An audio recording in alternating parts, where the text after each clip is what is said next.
శ్రీ గురుభ్యో నమ.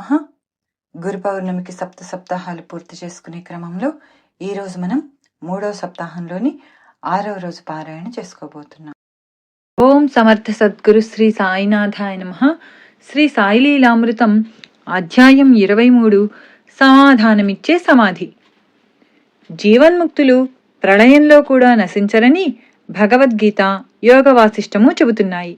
ఇక పూర్ణ దత్తావతారమైన బాబాకు జీవులను ఉద్ధరించడమే అవతార కార్యం కనుక ఆయన లీల మహాసమాధికి ముందులాగానే నేడు కూడా కొనసాగుతోంది. అంతవరకు భక్తులతో ఆయనకు గల అనుబంధం అలానే కొనసాగుతుంది. కాకా మహాజనికి నవంబర్ 13, 1918 స్వప్నంలో సాయి కనిపించి, నేను సమాధి చెంది నెల అయింది, మాసిక పూజ చేయి అన్నారు. అతడు నిద్రలేచి చూస్తే ఆ మాట అక్షరాలా నిజమైంది. ఆ రోజు అతడు సాయిని పూజించి కాకా దీక్షిత్, ప్రధాన్, హేమత్ పంతులకు భోజనం పెట్టాడు. అలానే నాగేష్ అనే భక్తుడు సమాధి పక్క గదిలో నిద్రించేవాడు. అప్పుడప్పుడు అతనికి, తోటివారికి సమాధి నుండి రకరకాల సంగీతం వినిపిస్తుండేది. అంతటితో వారా గదిలో నిద్రించడం మానేశారు. కేకే ప్రధాన్కు అనేకసార్లు గురుస్థానంలో సాయి భౌతికంగా దర్శనమిచ్చారు. ఒకప్పుడు తాత్య తీవ్రమైన ఉబ్బసంతో బాధపడ్డాడు. వైద్యుడు మందిచ్చి దాన్ని అంజీర్ పండ్ల రసంతో తీసుకోమన్నాడు. అది ఆ పండ్లు దొరికే ఋతువు కాదు. ఒకరోజు ఆరతయ్యాక అతడు ఇంటికి వస్తూ, ఇప్పుడు బాబా నన్ను పట్టించుకోవడం లేదా, ఇప్పుడు ఆ పండ్లు దొరకవే, ఏం చేయాలి అనుకున్నాడు. ఆశ్చర్యం, తలుపు తెరిచేసరికి పూజలో బాబా పటం వద్ద అప్పుడే కోసిన అంజీరాలు 14 ఒక చైత్రమాసంలో దాసగణం సిరిడిలో 17 రోజులు హరికథ చెప్పాడు. ఒకరోజు బాబా పాదాల నుండి గంగా యమున జలాలు వచ్చిన లీల విని కొందరు భక్తులు నమ్మలేదు. చిత్రం, నాటి నుండి కొన్ని రోజులు సమాధి పడమర అంచున నీరు సన్నని ధారలా కారింది. అది ఎక్కడి నుండి వస్తున్నదో ఎవరికీ తెలియలేదు. సాయి దేహంతో ఉన్నప్పుడు అతి చనువు వలన వారిని చాలినంత భక్తి శ్రద్ధలతో పూజించలేకపోయానని శ్యామ పరితపించాడు. ఆయన ప్రసాదించిన ఊదీ పొట్లం ప్రాణప్రదంగా పూజలో పెట్టుకున్నాడు. అతడు బొంబాయి వెళ్ళినప్పుడు ఒక రాత్రి బాబా కలలో కనిపించి, నేనిచ్చిన ఊదీ పొట్లం రోడ్డు పక్కన చెత్త కుండీలో ఉన్నది, త్వరగా వెళ్ళు అని హెచ్చరించారు. శ్యామ ఇల్లు చేరి చూస్తే పూజలో ఆ పొట్లం లేదు. ఇల్లు సర్దడంతో దాన్నినెవరో తీశారు. ఇంటి పక్కనున్న చెత్త కుండీలో చూస్తే పొట్లం దొరికింది. 1942 సంవత్సరం నుండి షిరిడి వచ్చే భక్తుల సంఖ్య పెరగజొచ్చింది. వారి కోసం వసతి గృహాలు నిర్మించడానికి గురుస్థానం దగ్గర భూమిని కొనదలిచారు. కానీ కేశవనారాయణ కులకర్ణి అది అమ్మనన్నాడు. వారు సాయికి మొరపెట్టుకోగా తరువాతి గురువారం రోజు రాత్రి కులకర్ణికి కలలో బాబా కనిపించి, నిజానికి ఆ భూమి నాది, అది నీవు సంస్థానానికి వెంటనే అమ్ము, నీకు 3 లాభం వస్తుంది అన్నారు. అతడు వెంటనే సంస్థానానికే అమ్మాడు. ఆ పైకంతో అతడు గ్రామంలో వేరొక స్థలం కొనాలని చూస్తే ఆ ఆసామి అమ్మనన్నాడు. ఆ ఆసామికి కలలో బాబా కనిపించి ఆ స్థలం అతనికి అమ్మమని చెప్పారు. ఆ వ్యవహారం వలన అతనికి 3 రెట్లు లాభం వచ్చింది. డాక్టర్ రుస్తుంజీ 1930వ సంవత్సరంలో నిమోనియా వచ్చి బొంబాయిలోని పార్సీ జనరల్ ఆసుపత్రిలో స్పృహ లేకుండా పడి ఉన్నాడు.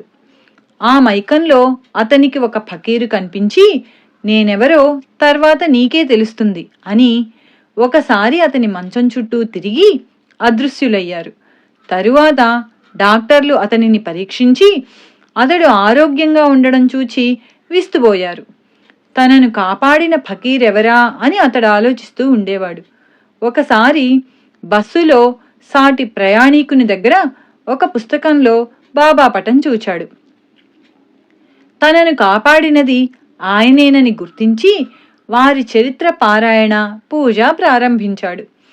అతనిని 1949లో సాయి సంస్థానం వారు షిరిడీలోని ఆసుపత్రిలో నియమించారు.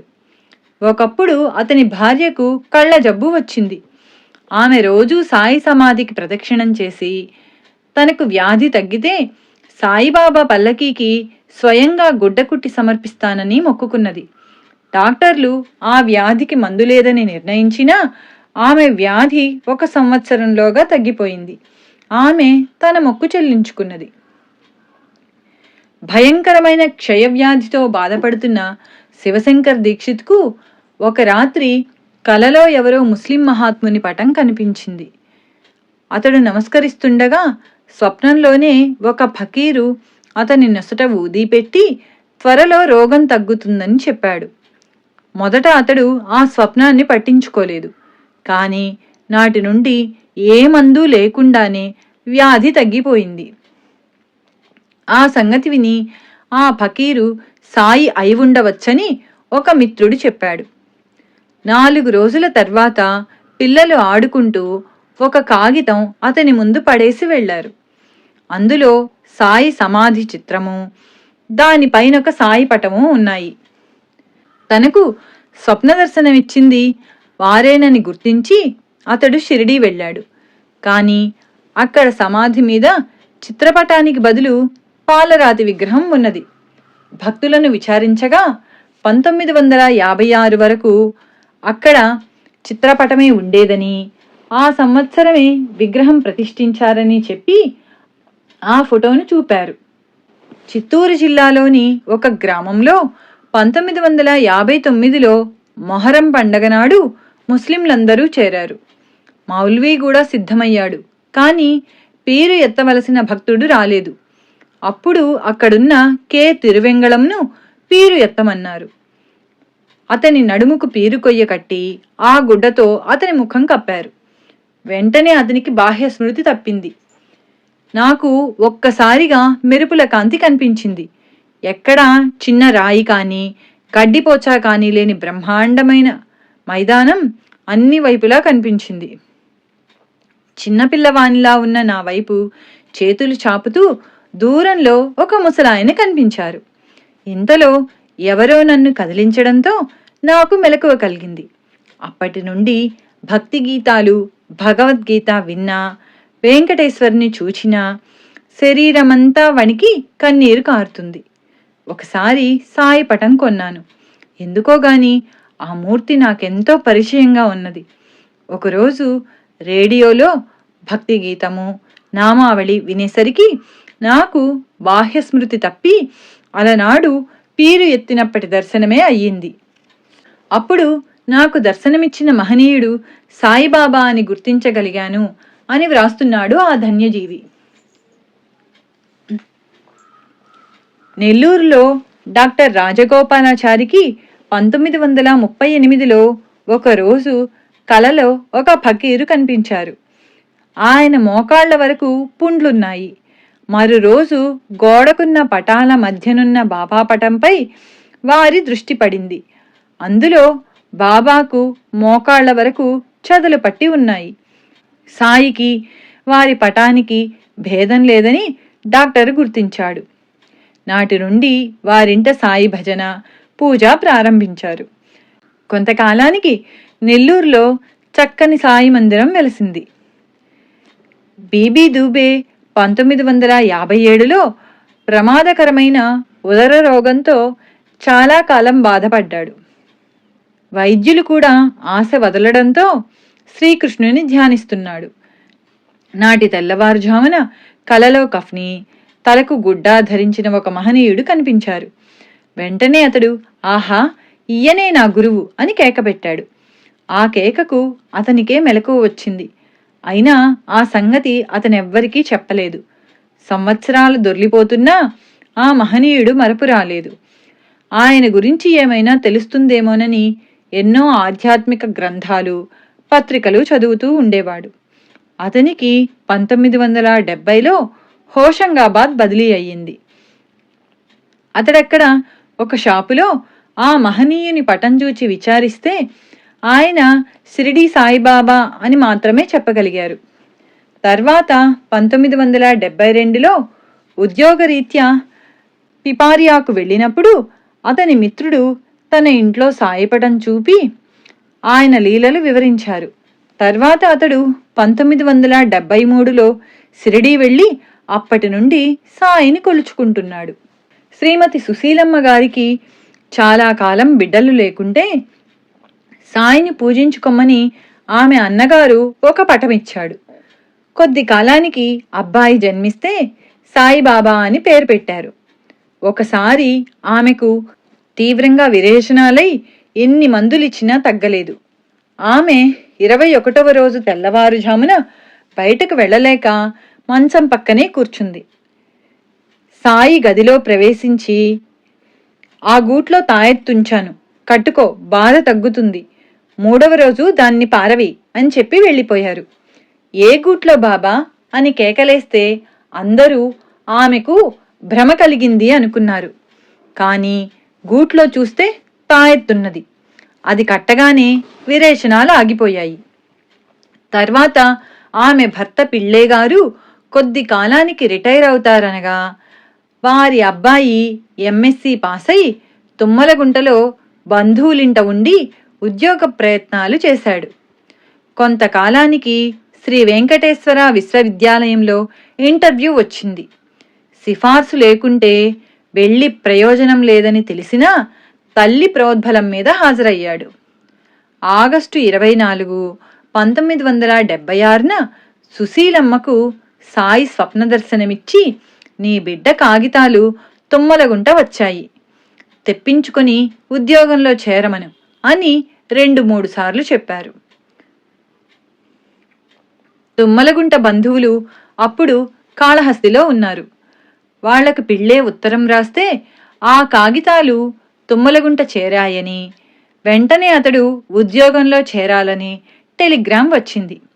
అతడు అలా చేయడంతో పిళ్ళే రిటైర్ అయ్యే ముందు ఆ కుటుంబానికి ఒక ఆధారం ఏర్పడింది. మరికొంతకాలానికి సుశీలమ్మ గారికి దృష్టి మందగించింది.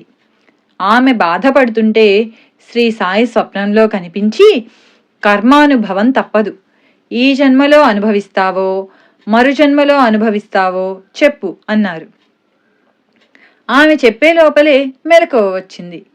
తరువాత ఆమె వేరే బాధల్లో ఉన్నప్పుడు సాయి కలలో కనిపించి, శ్రీరామ రామ రామేతి రమే రామే మనోరమే అన్న శ్లోకం జపించమన్నారు. మార్చి 1978లో ఆమె కన్ను ఆపరేషన్ చేయించుకొని ఇంటికొచ్చాక రాత్రి మేడ మీద నిద్రపోతూ ఉంటే ఒక గబ్బిలం కన్ను పీకింది. మరి రోజు డాక్టర్కు చూపిస్తే కన్ను రాదని చెప్పి ఇంటికి పొమ్మన్నారు. ఆమె బ్రతిమాలితే 4 రోజులు ఆసుపత్రిలో ఉంచారు. చివరి రోజు రాత్రి కలలో సాయి ఆమెకు కట్టు విప్పి తీర్థమిచ్చారు. పై శ్లోకమే చెప్పించి, ఇప్పుడు కనిపిస్తున్నదా అన్నారు. కనిపిస్తున్నది, కానీ ఈ కర్మ మరు జన్మలో అనుభవించాలన్నారే అని బాధపడింది. నీకు దృష్టి ఇచ్చినా ఇవ్వకున్నా గొడవేనే అని కేకలేసి, గుడ్డివారికి అన్నం పెట్టి చేతనైన సహాయం చెయ్యి, దేవునికి 10 టెంకాయలు కొట్టు, ఆ కర్మ తొలగుతుంది అన్నారు. తెల్లవారి కట్టు విప్పేసరికి ఆమెకు కళ్ళు కనిపిస్తున్నాయి. అది బాబా లీలే అన్నారు డాక్టర్లు. అంటే ఆమెకు సంతానము, ఆరోగ్యము, జీవనోపాధి, కర్మ నివృత్తి ప్రసాదించారు సాయి. పోలీస్ ఆఫీసర్గా రిటైర్ అయిన బి ఉమామహేశ్వరరావు గారికి 1960 నుంచి గుండె జబ్బు, తరచుగా గుండె నొప్పితో 2-3 రోజులు స్పృహతో లేకుండా ఉండేవారు. వైద్యులు ఆపరేషన్ చేయాలన్నారు గాని ఆయన ఇష్టపడలేదు. బంధువుల ప్రోద్బలంతో 1980లో షిరిడీ దర్శించి అక్కడొక చిత్రమైన అనుభూతి పొంది నాటి నుంచి సాయిని ప్రార్థిస్తున్నారు. సెప్టెంబర్ 1983లో ఆయన గుండె నొప్పితో స్పృహ కోల్పోయారు. నాడి 40కి పడిపోయింది. 3వ రోజు తెల్లవారుజామున 3 గంటలకు స్వప్నంలో ఒక ఫకీరు వారి నుదుట ఊది పెట్టి బాధ తగ్గుతుందని చెప్పారు. ఆయన వెంటనే భార్యను లేపి తన స్వప్నం చెప్పారు. ఆయన నొసట విభూది ఉన్నది. తరువాత ఆయనకు గుండె నొప్పి రాలేదు. నవంబర్ 16, 1983 రాత్రి ఆయన సాయిని ధ్యానిస్తుండగా ఆ పటం నుండి చిత్రమైన కాంతి వారి గుండె మీద పడి శరీరంలో కరెంటు ప్రవహించినట్లయింది. వారి ఎడమ రొమ్ము చుట్టూ వలయంలా చర్మం కాలినట్లు మచ్చ ఉన్నది. అప్పటి నుంచి ఆయన ఆరోగ్యంగా ఉన్నారు. నవంబర్ 28, 1984 ఆయనకు బాబా కలలో కనిపించి, రేపు నీకు గండమున్నది, బంధువులను పిలిపించుకో, నేనున్నాను, భయం లేదు అన్నారు. అందరూ ఉదయమే సిద్ధంగా ఉన్నారు. పొద్దునే ఆయన ధ్యానంలో కూర్చున్నప్పుడు పడిపోయారు. హాస్పిటల్కు తీసుకుపోతే ఆయన దక్కేది కష్టమన్నారు. వారి శ్రీమతి బాబాను ప్రార్థించాక ఆయన కోలుకొని అప్పటి నుండి సాయి సేవ చేస్తున్నారు. దశరథ రామయ్య ఇలా వ్రాశారు: 1981 సంవత్సరంలో ఒకనాటి రాత్రి మా ఇంటి ఎదుట రామమందిరంలో జరిగిన బాబా సత్సంగం నుండి మా అమ్మ ప్రసాదం తెచ్చి నాకిచ్చింది. నేనది తిని పడుకున్నాక బాబా కలలో కనిపించి తమకు గడ్డి సంపంగిమాల వేయమన్నారు. మరురోజు అది సమర్పించినప్పటి నుంచి ఆయన మమ్మల్ని కాపాడుతున్నారు. సుమారు 20 రోజులకు నాకు గుండె నొప్పి వచ్చి నా గదిలో పడుకున్నాను. కలలో ఒక ఆజానుబాహుని పాదం మాత్రం నా పైనుంచి దాటుకొని పోతున్నది. నేను దానిని తాకి దండం పెట్టుకున్నాను. నా పక్క మీదనున్న 3 తమలపాకులు, 2 వక్కలు తినమన్న ఆదేశం వినిపిస్తే తిన్నాను. తెల్లవారేసరికి గుండె నొప్పి తగ్గిపోయింది. మరొక నెలకు పొట్టవాపు, ఆయాసము వచ్చాయి. ఇంట్లో అందరూ అన్నాలు కూడా మాని నా మంచం చుట్టూ కూర్చున్నారు. నాకు కునుకు పట్టగానే కలలో శ్రీ సాయి దర్శనమిచ్చి ఆవాల సైజు మాత్ర ఒకటి నోట్లో వేశారు. తెల్లవారేసరికి ఆరోగ్యంగా ఉన్నాను. మరొకసారి ఇంజెక్షన్ వలన రియాక్షన్ వచ్చి నా వళ్ళంతా గొడ్డళ్లతో కొట్టినట్టు నొప్పి వచ్చింది. మళ్ళీ డాక్టర్ వద్దకు వెళ్ళలేక ఏడుస్తూ పడుకున్నాను. కునుకు పట్టగానే బాబా నా తల వద్ద కూర్చొని నా మాడుకు విభూది అద్దుతున్నారు. ఆ స్పర్శకు నాకు మెలకువ వచ్చింది. అప్పుడు రాత్రి 3 గంటలైంది. నాకు తలనొప్పి మచ్చుకు కూడా లేదు. తరువాత ఒకసారి బాబా స్వప్నంలో నాకో నామం చెప్పి దానిని జపించుకోమన్నారు. శ్రీమతి శేషారత్నం ఇలా వ్రాస్తున్నారు: బాబా మందిరంలో జరిగే అన్నదానాలకు వంట చేస్తూ ఉండడంతో చిన్ననాటి నా బాబా భక్తి మళ్లీ మేల్కొన్నది. ఒక గురువారం నాడు మాస్టర్ గారి వద్ద శ్రీ సాయి లీలామృతం తీసుకున్నాను. నాటి సాయంత్రం మగతగా పడుకున్నప్పుడు షిరిడీలోని మసీదు, సమాధుల దర్శనమైంది. సమాధిపై గాలిలో బాబా కూర్చొని కనిపించారు. ఆయన నా వైపు బెత్తం చూపి తమ ఎదుట బాసిపట్టు వేసుకొని తలపై చీర కొంగు కప్పుకొని కూర్చోమన్నారు. అప్పుడు ఒక యోగముద్ర చూపి అరబ్బీలో ఒక మంత్రం చెప్పి దానిని జపించమన్నారు. మెలకువ వచ్చేసరికి ఆ మంత్రం మర్చిపోయాను. ఆ విషయం మాస్టర్ గారితో చెబితే ఆయన ఆ మంత్రం కాగితం మీద వ్రాసిచ్చారు. మా 6 ఏళ్ల పాప శ్రీ సాయి లీలామృతం అక్షరాలు గుణించుకొని చదవడంలో తప్పులు దొర్లుతూ ఉంటే బాబా కల్లో కనిపించి సరిగ్గా చదవకుంటే తంతానని బెదిరించారు. పాప భయపడి చదవడమే మానేసింది. మాస్టర్ గారితో చెబితే పాపకు ప్రసాదమిచ్చి ఈసారి సరిగ్గా చదువు, బాబా కొట్టర్లే అన్నారు. నాటి రాత్రి పాపకు మళ్లీ కలలో బాబా కనిపించి భయం లేదు, చదువు అని ప్రేమగా చెప్పారు. కె నవనీతం ఇలా వ్రాస్తున్నది: నేను 1975లో ఎంఏ పాస్ అయి ఒక యోగ శిక్షణ శిబిరంలో శిక్షణ పొందుతూ ఉండగా ఒక సహపాఠి సులోచన చదువుతున్న శ్రీ సాయి లీలామృతం విని ఆ గ్రంథం తెప్పించి పారాయణ చేస్తున్నాను. ఒకరోజు ధ్యానంలో కాంతిమయ దేహంతో బాబా దర్శనమై చెప్పలేనంత సంతోషం కలిగింది. మరు రోజు నా మేనల్లుడు జబ్బు చేసి చనిపోయినట్లు, నేను సాయిని స్మరించి తాకగానే అతడు జీవించినట్లు కనిపించింది. అప్పుడు మా ఊళ్ళో అతనికి జబ్బు చేసి కొద్దిలో ప్రమాదం తప్పిందట.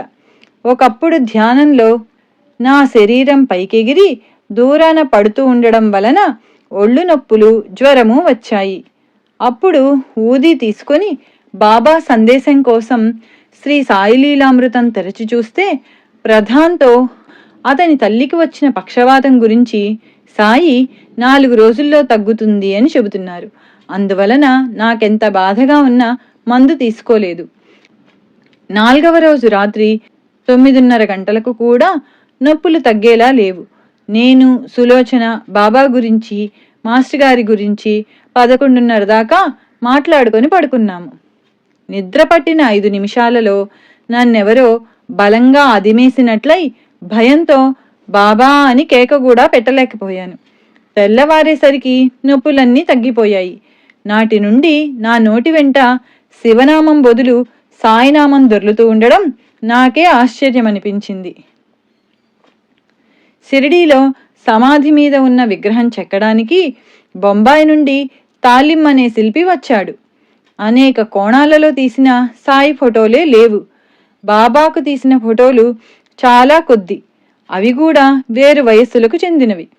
కనుక తాలిం ఎంత శ్రమించినా నమూనామూర్తి తృప్తికరంగా రాలేదు. చివరి ప్రయత్నంగా అతడు సాయిని ప్రార్థించాడు. నాటి రాత్రి బాబా అతనికి కలలో కనిపించి, నన్ను మళ్ళీ చూడాలంటే సాధ్యం కాదు, జాగ్రత్తగా చూడు అన్నారు. అతడు సాయి చుట్టూ నెమ్మదిగా తిరుగుతూ ఆయన రూపాన్ని అన్ని వైపుల నుండి చూచాడు. తెల్లవారగానే ప్లాస్టర్తో చక్కని నమూనా మలచి దానిని బట్టి పాలరాతి విగ్రహం చెక్కాడు. దానిని శ్రీ సాయి శరణానంద 1956లో సమాధి మీద ప్రతిష్ఠించారు. అంటే అది సాయి ప్రత్యక్షంగా చేయించుకున్న మూర్తి అన్నమాట. సాయికి ఆయన విగ్రహానికి భేదం లేదు. శ్రీ దిలీప్ కుమార్ రాయ్ అను ప్రఖ్యాత సాధకుడు పూణేలో హరే కృష్ణ ఆశ్రమం స్థాపించాడు. వీరికొక మిత్రుడు 1968లో ఒక సాయి విగ్రహం ఇచ్చాడు. ఆయన దానిని ఆశ్రమం బయట ఉంచారు. నాటి రాత్రి సాయి ఆయనకు కలలో కనిపించి, నేను చలిలో వణికిపోతున్నాను, వెచ్చగా లోపల ఉంచు అన్నారు. ఆయన వెంటనే నిద్రలేచి మర్నాడే ఆ విగ్రహాన్ని ఒక ప్రత్యేకమైన మందిరంలో స్థాపించారు. కొందరికి సాయి అశరీరవాణి ద్వారా తమ సాన్నిధ్యమిచ్చి ఆపదలను తొలగిస్తున్నారు. కీర్తిశేషులు వెంకట నారాయణరాజు మైసూరు సాయి మందిరంలో పూజారి. ఆయన సుమారు 17 సంవత్సరాల పాటు రోజూ ఉదయమే కొన్ని ఆలయాలు చిమ్మి ముగ్గులు వేసి పూజ చేసేవాడు. తర్వాత కోర్టు వద్ద దస్తావేజులు వ్రాసి రోజుకు 2 రూపాయలు సంపాదించేవాడు. ఒకరోజు అతడు ఈ కష్టజీవితాన్ని అంతమొందించాలని విషం దగ్గరుంచుకొని ఒక ఆలయంలో ధ్యానం చేసుకుంటున్నాడు. అప్పుడు నీ వలన ఎన్నో జరగాలి, చనిపోవద్దు అన్న మాటలు వినిపించాయి. వెంటనే రమణ మహర్షి శరీరంతో దర్శనమిచ్చి పై మాటలు అని అతని చేయి పట్టుకొని గేటు అవతల దించి వెళ్ళిపోయారు. అప్పటి నుండి రాజుగారు వారినే తన గురువని తలచాడు. ఆయనే మళ్ళీ ఒకరోజు దర్శనమిచ్చి, నీ గురువు నేను కాదు, షిరిడి సాయిబాబా అని చెప్పి అదృశ్యమయ్యారు. అప్పటి నుండి రాజుగారు సాయి భక్తుడయ్యాడు. శ్రీ సాయి తరచూ వారికి కనిపించి మాట్లాడేవారు.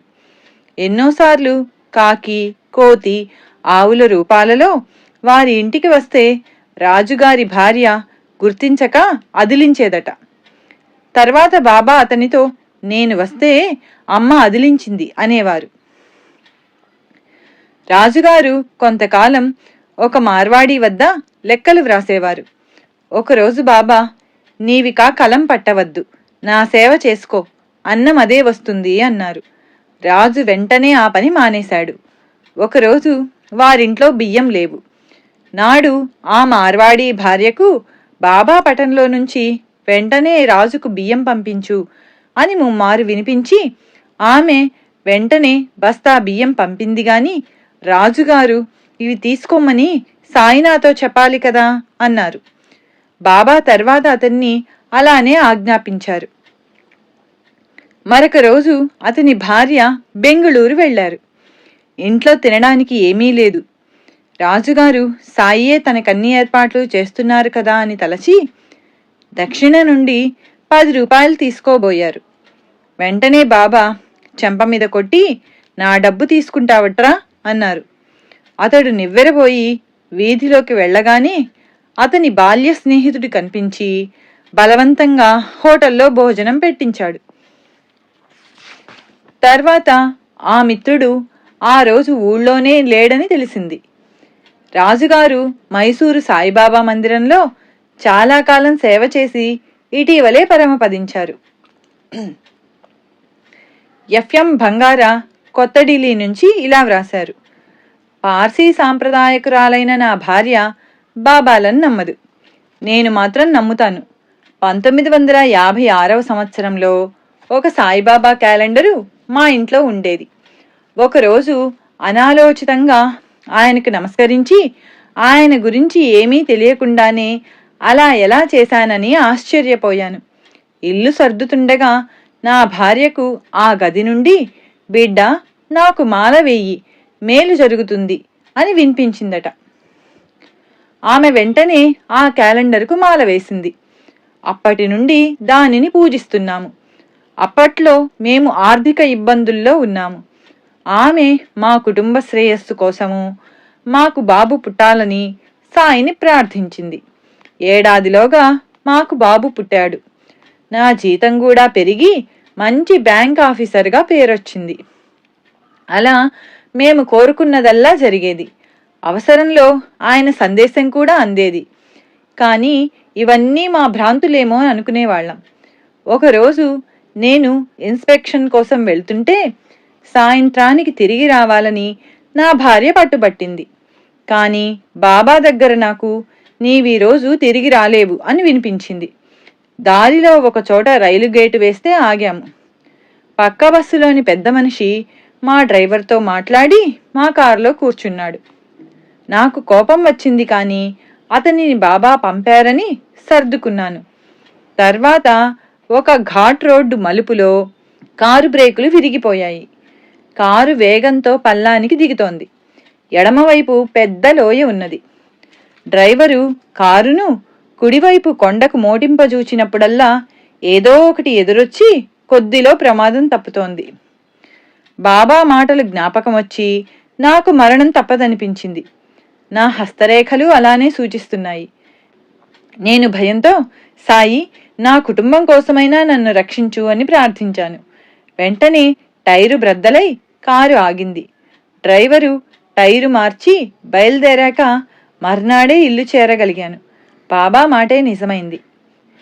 పార్సీ మతస్థుడు మాణిక్ షా బాబాకు సమర్పించకుండా ఏమీ తినేవాడు కాదు. అయినా చాలా కాలం షిరిడీ వెళ్ళలేకపోయాడు. ఒకసారి నాగపూర్ వెళ్తూ మధ్యాహ్నం మన్మాడ్ స్టేషన్లో నిద్రలేవగానే ఒక అస్పష్టమైన మానవాకారం, నీవు మన్మాడ్లో దిగిపో అని చెప్పి అదృశ్యమైంది. వెంటనే అతడు దిగిపోయాడు. షిరిడీ దర్శించి వచ్చేసరికి నాటి మధ్యాహ్నం అతడు దిగిన రైలుకు ఆ స్టేషన్ దాటగానే పెద్ద ప్రమాదమై ఎందరో మరణించారని తెలిసింది. అలానే సంతోష్ వ్యాస్ అక్టోబర్ 1980లో షిరిడీ వెళ్తూ రైలులో ఇంజన్ నుండి 3వ బోగీలో కూర్చున్నాడు. దారిలో ఇటార్సీలో అతని హృదయంలో వెంటనే దిగి చివరి పెట్టెలో ఎక్కు అని వినిపించింది. రైలు కదిలినా అతడు త్వరగా దిగి చివరి పెట్టెలో ఎక్కాడు. మరి 2 నిమిషాలలో ఆ రైలు ఒక గూడ్సును ఢీకొని 3వ బోగీలోని వారు ఎందరో చనిపోయారు. డిఎల్ కాంతారావు గారు కొమరువోలు గ్రామంలో రెవెన్యూ ఇన్స్పెక్టర్గా పనిచేస్తున్న రోజులవి. ఆ దగ్గరలో ఎక్కడా వైద్య వసతి లేదు. ఒకరోజు వారి భార్యకు ప్రసవమయ్యాక బయటపడవలసిన మావి చాలాసేపు పడిపోలేదు. గంటలోగా అది పడిపోకుంటే తల్లి ప్రాణానికి ప్రమాదం. ఆమెకు స్పృహ తప్పింది. ఆయన పూజ గదిలోకి వెళ్ళి సాయిని ప్రార్థిస్తుండగా బయట సుబ్బమ్మ వచ్చింది అన్న మాటలు వినిపించాయి. ఆమె ఒక నర్సు. ఆమె వెంటనే లోపలికి వెళ్ళి ఆ బాలింతరాలి పొట్ట నొక్కగానే మావి పడిపోయి ప్రమాదం తప్పింది. ఆమె పక్కన పడి ఉన్న బిడ్డను పొర్లించగానే కెవ్వున ఏడ్చాడు. తర్వాత తెలిసింది, సుబ్బమ్మ ఆ గ్రామస్తురాలే, విజయవాడలో నర్సుగా పనిచేస్తోంది. ఆ రోజు ఎందుకో ఆకస్మిక ప్రేరణ కలిగి సెలవు కూడా పెట్టకుండా వచ్చింది. వెంటనే వెళ్ళిపోవాలనుకున్నది. కాని ఆమె ఇల్లు చేరగానే ఈ సంగతి తెలిసి అక్కడికొచ్చింది. సాయి అనుగ్రహం ఎవరి ద్వారానైనా మనకు చేరగలదు.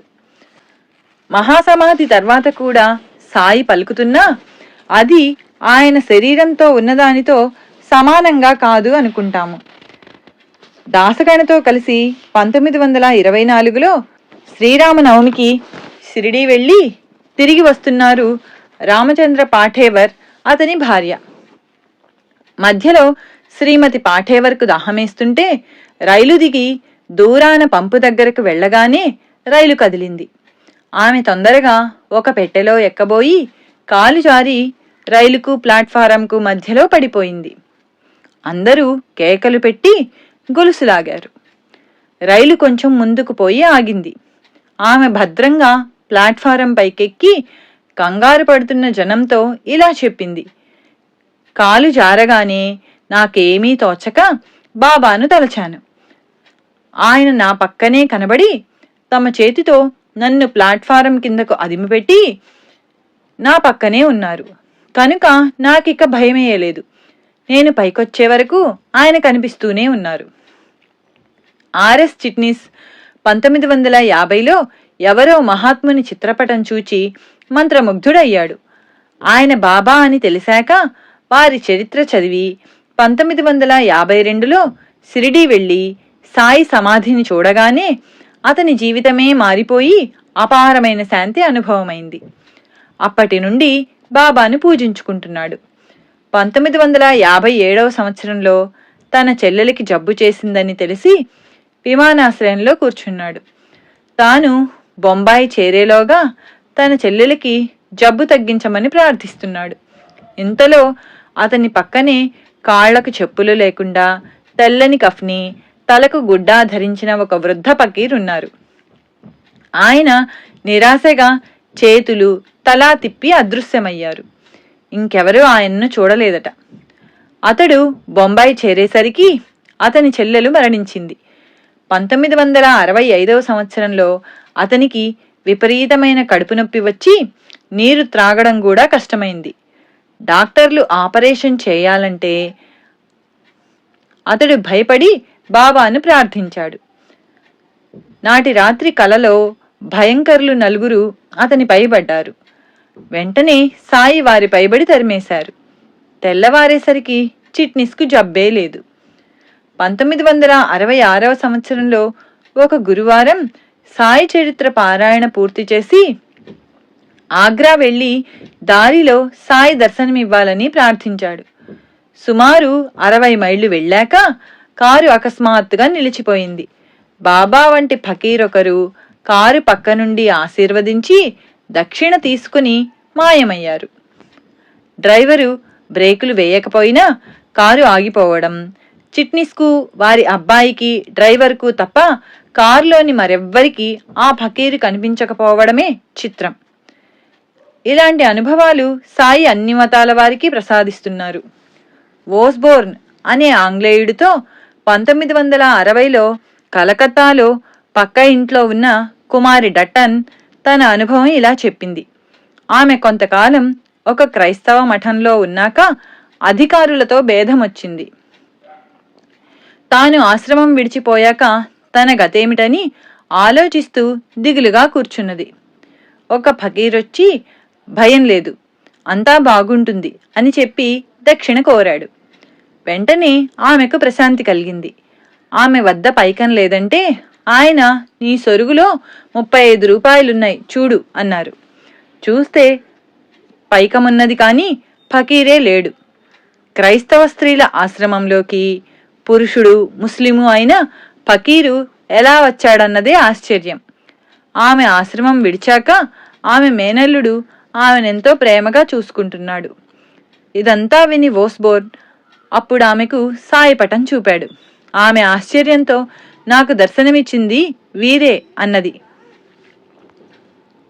మహబూబ్ బాషా సెప్టెంబర్ 30, 1982న తన భార్యకు గర్భకోశంలో వ్రణముంటే గూడూరులో డాక్టర్ సిఆర్ రెడ్డి గారి ఆసుపత్రిలో చేర్చాడు.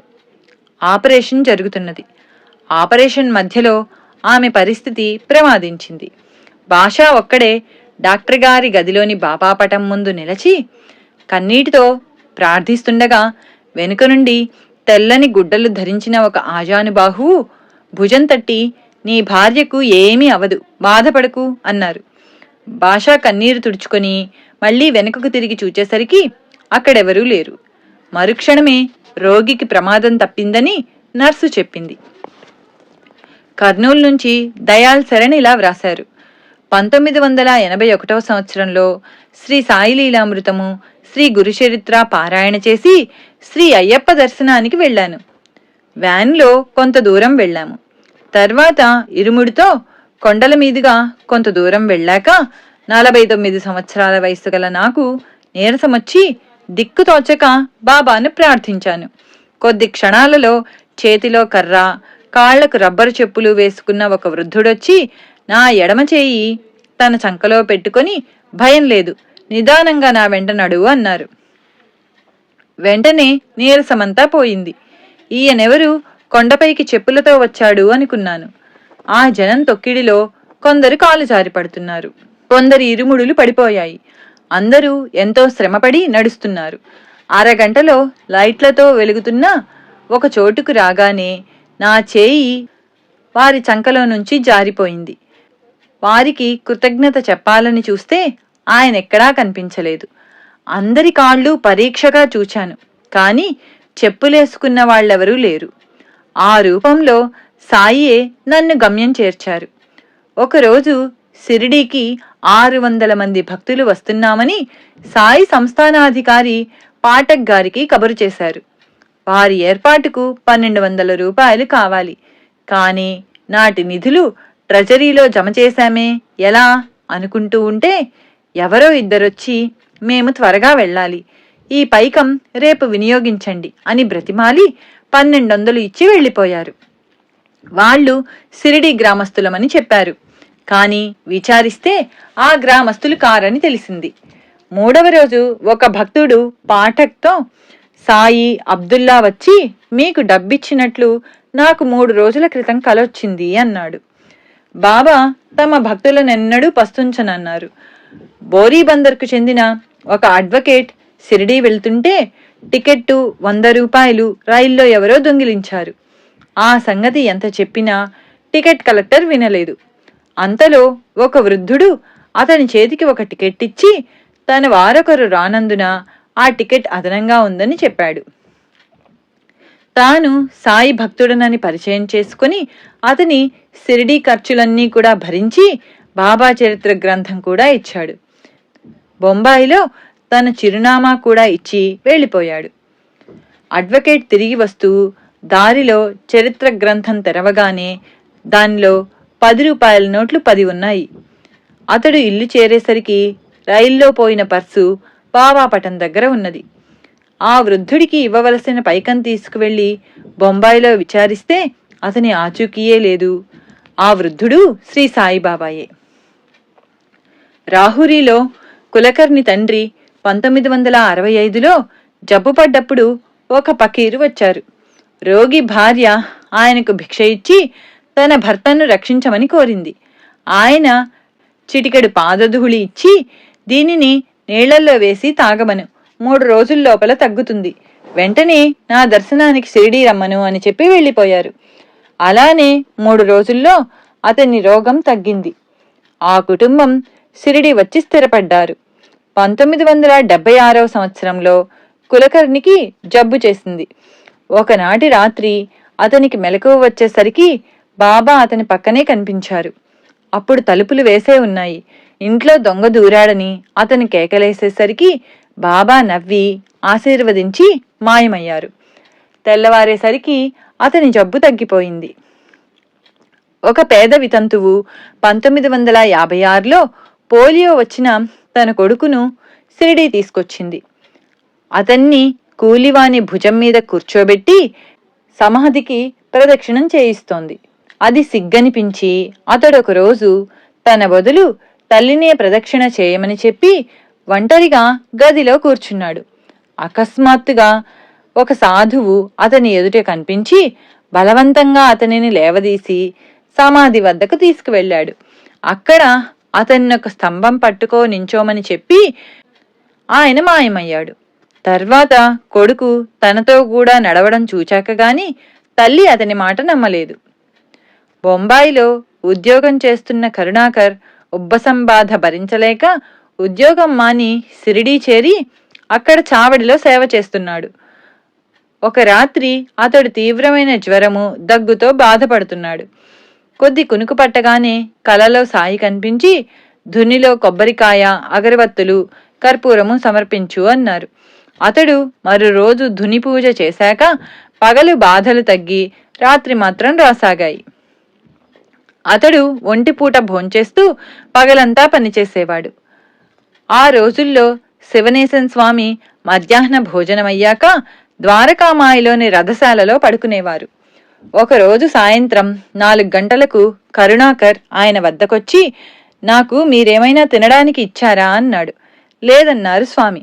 అతను ఆశ్చర్యపోయి, అదేమిటి, మీరు నాకు ఈ వేరిచ్చి దీన్ని నోట్లో ఉంచుకుంటే నా బాధ తగ్గుతుందని చెప్పారు కదా అని ఒక వేరు చూపాడు.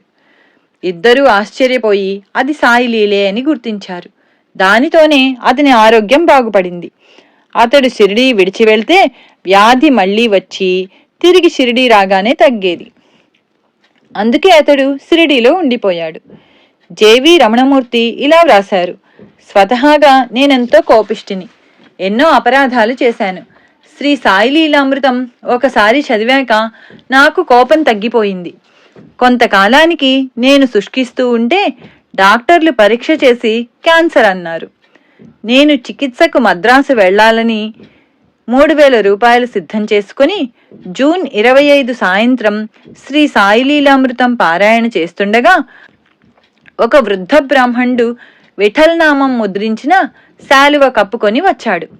మొదట కొద్దిసేపు నా వద్దనున్న గ్రంథాలు తిరగేసి, బాగుంది, నాకు 20 రూపాయలు కావాలి అన్నారు. నా దగ్గర డబ్బు లేదంటే, మద్రాసు వెళ్తున్నావు కదా, వెళ్ళు, నీకేమీ ఉండదు అని వెళ్ళిపోయారు. ఇంతలో నా భార్య వచ్చి ఆ రూపంలో బాబాయే వచ్చారనగానే నాకు దుఃఖం ఆగలేదు. మరో రోజు గురువారం భరద్వాజ గారిని అడిగితే బాబాకు అగరొత్తి పెట్టి క్షమాపణ చెప్పుకోమన్నారు. అలానే చేశాను. నాటి సాయంత్రం సత్సంగం నుండి ఇంటికి వెళ్లేలోగానే ఆ స్వామి వచ్చి 20 రూపాయలు తీసుకెళ్లారట. తర్వాత నన్ను మద్రాసులో పరీక్ష చేసి నా వ్యాధి క్యాన్సర్ కాదని తేల్చారు. ఎస్ బాబువలి ఇలా వ్రాశాడు, బిఏ చదివిన నేను నాస్తికుడిగా దేశదిమ్మరిగా తిరిగేవాణ్ణి. 1985 సంవత్సరంలో నా వివాహమై ఒంగోలు వస్తుంటే నా సోదరికి జ్వరం వచ్చింది. ఒక స్టేషన్లో ఒక సాధువు వచ్చి సాయిని స్మరించి విభూతి ఇస్తే గంటలో ఆమెకు జ్వరం తగ్గింది. అప్పటి నుండి నాకు విశ్వాసం కలిగి శ్రీ గురుచరిత్ర, శ్రీ సాయి లీలామృతం పారాయణ చేస్తున్నాను. ఆ క్రిందటి సంవత్సరం నా తల్లిదండ్రులు పారాయణ చేస్తుంటే ఒక సాధువు ఒంగోలులో మా ఇంటికి వచ్చి నాకు త్వరలో వివాహం అవుతుందని, తాము నవంబర్ 1985లో వస్తామని చెప్పారు. ఆలోపలే నాకు పాప పుట్టింది. తర్వాత ఆ సాధువు మా ఎదురింటికి వచ్చి మా ఇంట్లో గులాబీ ఉన్నదని, అందువలన ఆ పురిటింటికి వెళ్ళనని చెప్పారట. పాప పుట్టిన 40వ రోజున భరద్వాజ మాస్టర్ గారి దగ్గరకు తీసుకువెళ్ళి వారికి నచ్చిన పేరు పెట్టమంటే ఆయన పాపకు గులాబీ అని పేరు పెట్టారు. ఒకరోజు శ్రీమతి పి. అరుంధతి పైలానులో వారి ఇంటి గడపలో పడుకున్నారు. ఇంటి పూజ గదిలోంచి బాబా వచ్చి మంచం అడ్డం తీయి, అక్కడ అబ్బాయి ఆపదలో ఉన్నాడు అన్నారు. ఆమె మంచం తీయగానే ఆయన బయటకు వెళ్ళి మరలా వచ్చి, అదృష్టం, నీవు మంచం తీయడం ఆలస్యమైంది కనుక నేనొక చెట్టు అడ్డమేశాను, దానికి కొట్టుకొని జీపు ఆగింది అని పూజ గదిలోకి వెళ్ళిపోయారు. కొద్దిసేపట్లో కబురొచ్చింది, వారి అబ్బాయి నాగార్జున సాగర్లో జూనియర్ ఇంజనీర్. సరిగ్గా ఆ రోజు అదే సమయానికి అతడెక్కిన జీపు ఒక లోయను సమీపిస్తూ ఉండగా బ్రేకులు పనిచేయలేదు. కొద్ది అడుగులలో జీపు ఒక లోయలో పడుతుందనగా చిత్రంగా ఒక చెట్టుకు కొట్టుకొని ఆగిపోయింది. ఎవరికీ ఎట్టి ప్రమాదమూ జరగలేదు. ఇంట్లో పటముంటే సాయి ఉన్నట్లే. గుజరాత్లో చూనీలాల్ ఆసారాం భగత్ అనే గొప్ప సాయి భక్తుడు ఉండేవాడు. అతడు మొదట శ్రీ ఉపాసనీ బాబా గారి దగ్గర ఉపదేశము, తర్వాత శ్రీ ధునీవాలే దాదాగారి అనుగ్రహము కూడా పొందాడు. అటు తర్వాత అతడు ఒకరోజు కరాచీలో సముద్ర తీరాన నడుస్తున్నాడు. హఠాత్తుగా శ్రీ సాయిబాబా అతనికి ప్రత్యక్షమై అతన్ని సముద్రంలోకి నడవమన్నారు. వెంటనే అతడు సముద్రంలోకి నడిచాడు. అతడి తల మునిగిన క్షణంలోనే అతన్ని నీరు విసురుగా ఒడ్డున పడేసింది. కాని అప్పటికే అతడు బాహ్య స్మృతి కోల్పోయి చాలాసేపటి వరకు స్పృహలోకి రాలేదు. అతడు తిరిగి ఇల్లు చేరాడు. తర్వాత ఒక బక్రీద్ పండగ నాడు అతనికి మసీదుకు వెళ్లి నమాజు చేయాలనిపించింది. అతడు ధోవతి టోపీ పెట్టుకొని నమాజుకు వెడితే ముస్లింలు దండిస్తారని బంధువులు హెచ్చరించినా అతడు అలాగే వెళ్ళాడు. అక్కడ అతనికెవరూ అడ్డు చెప్పలేదు. అతడు నమాజు పూర్తి చేసుకుని బయటికి రాగానే మరలా సాయిబాబా అతనికి భౌతికంగా దర్శనమిచ్చి భుజం తట్టి, భేష్, చాలా మంచి పని చేశావు, ఇప్పుడు నగ్నంగా ఇంటికి పో అన్నారు. అతడు నివ్వెరపోయాడు. అది ఇస్లాంకు విరుద్ధం కనుక అలా చేస్తే అచ్చటి ముస్లింలతో తగవు కొని తెచ్చుకోవడమే అవుతుంది. కానీ సద్గురు ఆజ్ఞ మేరడమంటే జీవితాంతము కష్టించి సాధన చేశాక అంతిమ పరీక్షలో విఫలుడవటమే. వంటంతా చేసుకుని అన్నం తినలేకపోయినట్లే. అట్టి అవకాశం ఇక రాదు. వెంటనే అతడు ఒక స్నేహితునికి సాయి ఆజ్ఞ తెలిపి తాను విడిచిన వస్త్రాలు భద్రంగా ఇల్లు చేర్చమని చెప్పి వెంటనే తన వస్త్రాలు విడిచాడు. అలా చేయగానే అతనికి ఆనంద పారవస్యం కలిగి పెద్దగా కేకపెట్టి జనంతో కిక్కిరిసిన కరాచీ వీధుల వెంట సుమారు 6-7 మైళ్ళు పట్టపగటి సమయంలో పరిగెత్తాడు. అంతకు మించి అతనికి ఇంకేమీ తెలియలేదు. ఒక చోట మాత్రం ఒక బ్రిటిష్ పోలీస్ ఇన్స్పెక్టర్ అతన్ని అడ్డగించబోయాడు. చూనీలాల్ పెద్దగా సాయిబాబా ఈద్ ముబారక్ అని కేకవేయడంతో ఆ పోలీసు అధికారి కూడా వైదొలగి ఈద్ ముబారక్ చెప్పాడు. తర్వాత కొద్ది కాలంలోనే అతనికి ఆధ్యాత్మిక వికాసం కలిగింది. శ్రీ సాయిబాబా ఆయన ఎదుట సాక్షాత్కరించి ఎన్నెన్నో యోగ సాధనలు నేర్పారు. ఎన్నో అద్భుతమైన అనుభవాలు ప్రసాదించారు. చిట్ట చివరకు శ్రీరామనవమి మార్చి 29, 1939న వారణాసిలో అతనికి అద్వైతానుభవం కూడా ప్రసాదించారు. అటు తర్వాత ఆయన శ్రీ మోటా మహారాజ్ అను పేర పరిపూర్ణుడైన సిద్ధపురుషుడిగా పేరు పొందారు.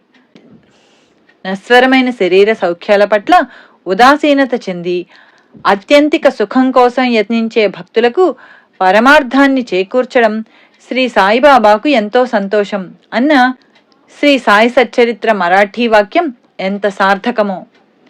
శ్రీ సచ్చిదానంద సమర్థ సద్గురు సాయినాథ్ మహారాజ్ కీ జై. శ్రీ సాయి లీలామృతం అధ్యాయం 23 సమాధానమిచ్చే సమాధి సంపూర్ణం. శ్రీ సాయి లీలామృతం అధ్యాయం 24 శ్రీ సాయిబాబా సూక్తులు. ఆత్మనిష్ఠులైన ఋషుల నోటి నుండి వెలువడిన వాక్యాలే వేదాలు, ఉపనిషత్తులు, ధర్మశాస్త్రాలు, పురాణాలు. బ్రహ్మాన్ని తెలుసుకున్నవాడు బ్రహ్మమే అవుతాడని కదా ఇవన్నీ చెప్పేది. కనుక అవి భగవంతుని వాక్యాలే.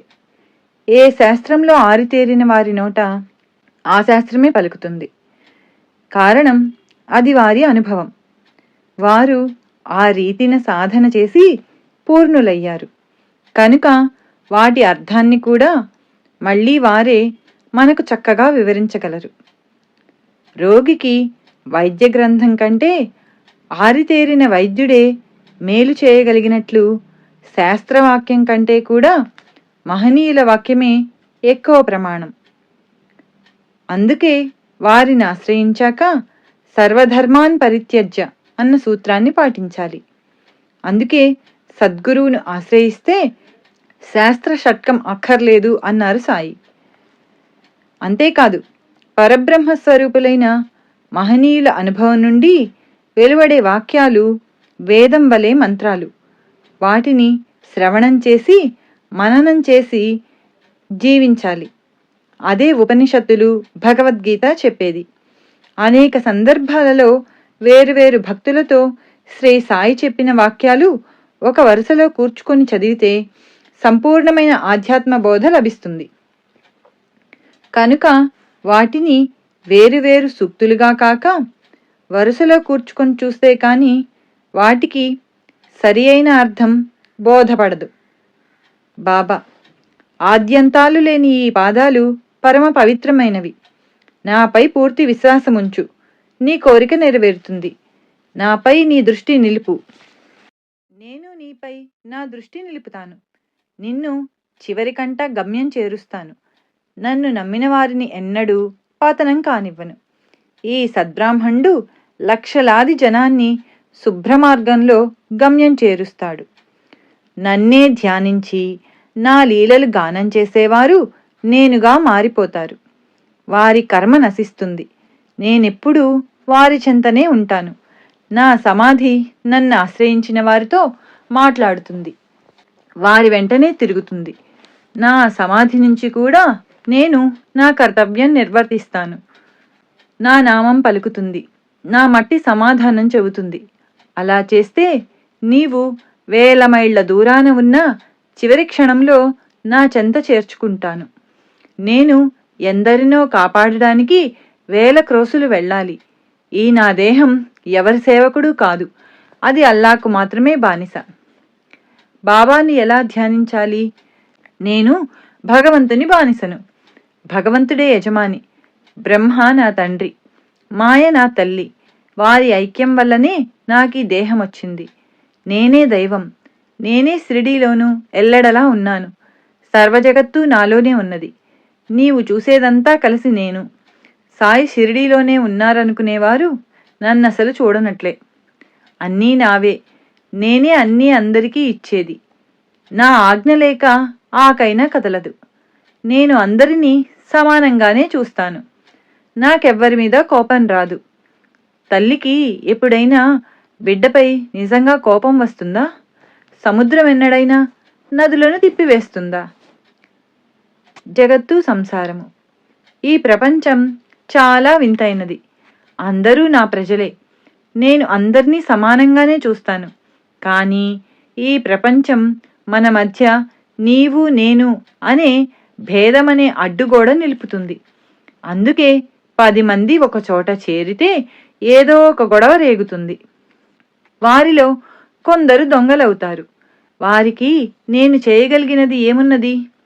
రేపొకనాటికి చావబోయే వారు కూడా ఈరోజు ఇతరులను చంపాలని, అంటే నాశనం చేయాలని పన్నాగాలు చేస్తుంటారు.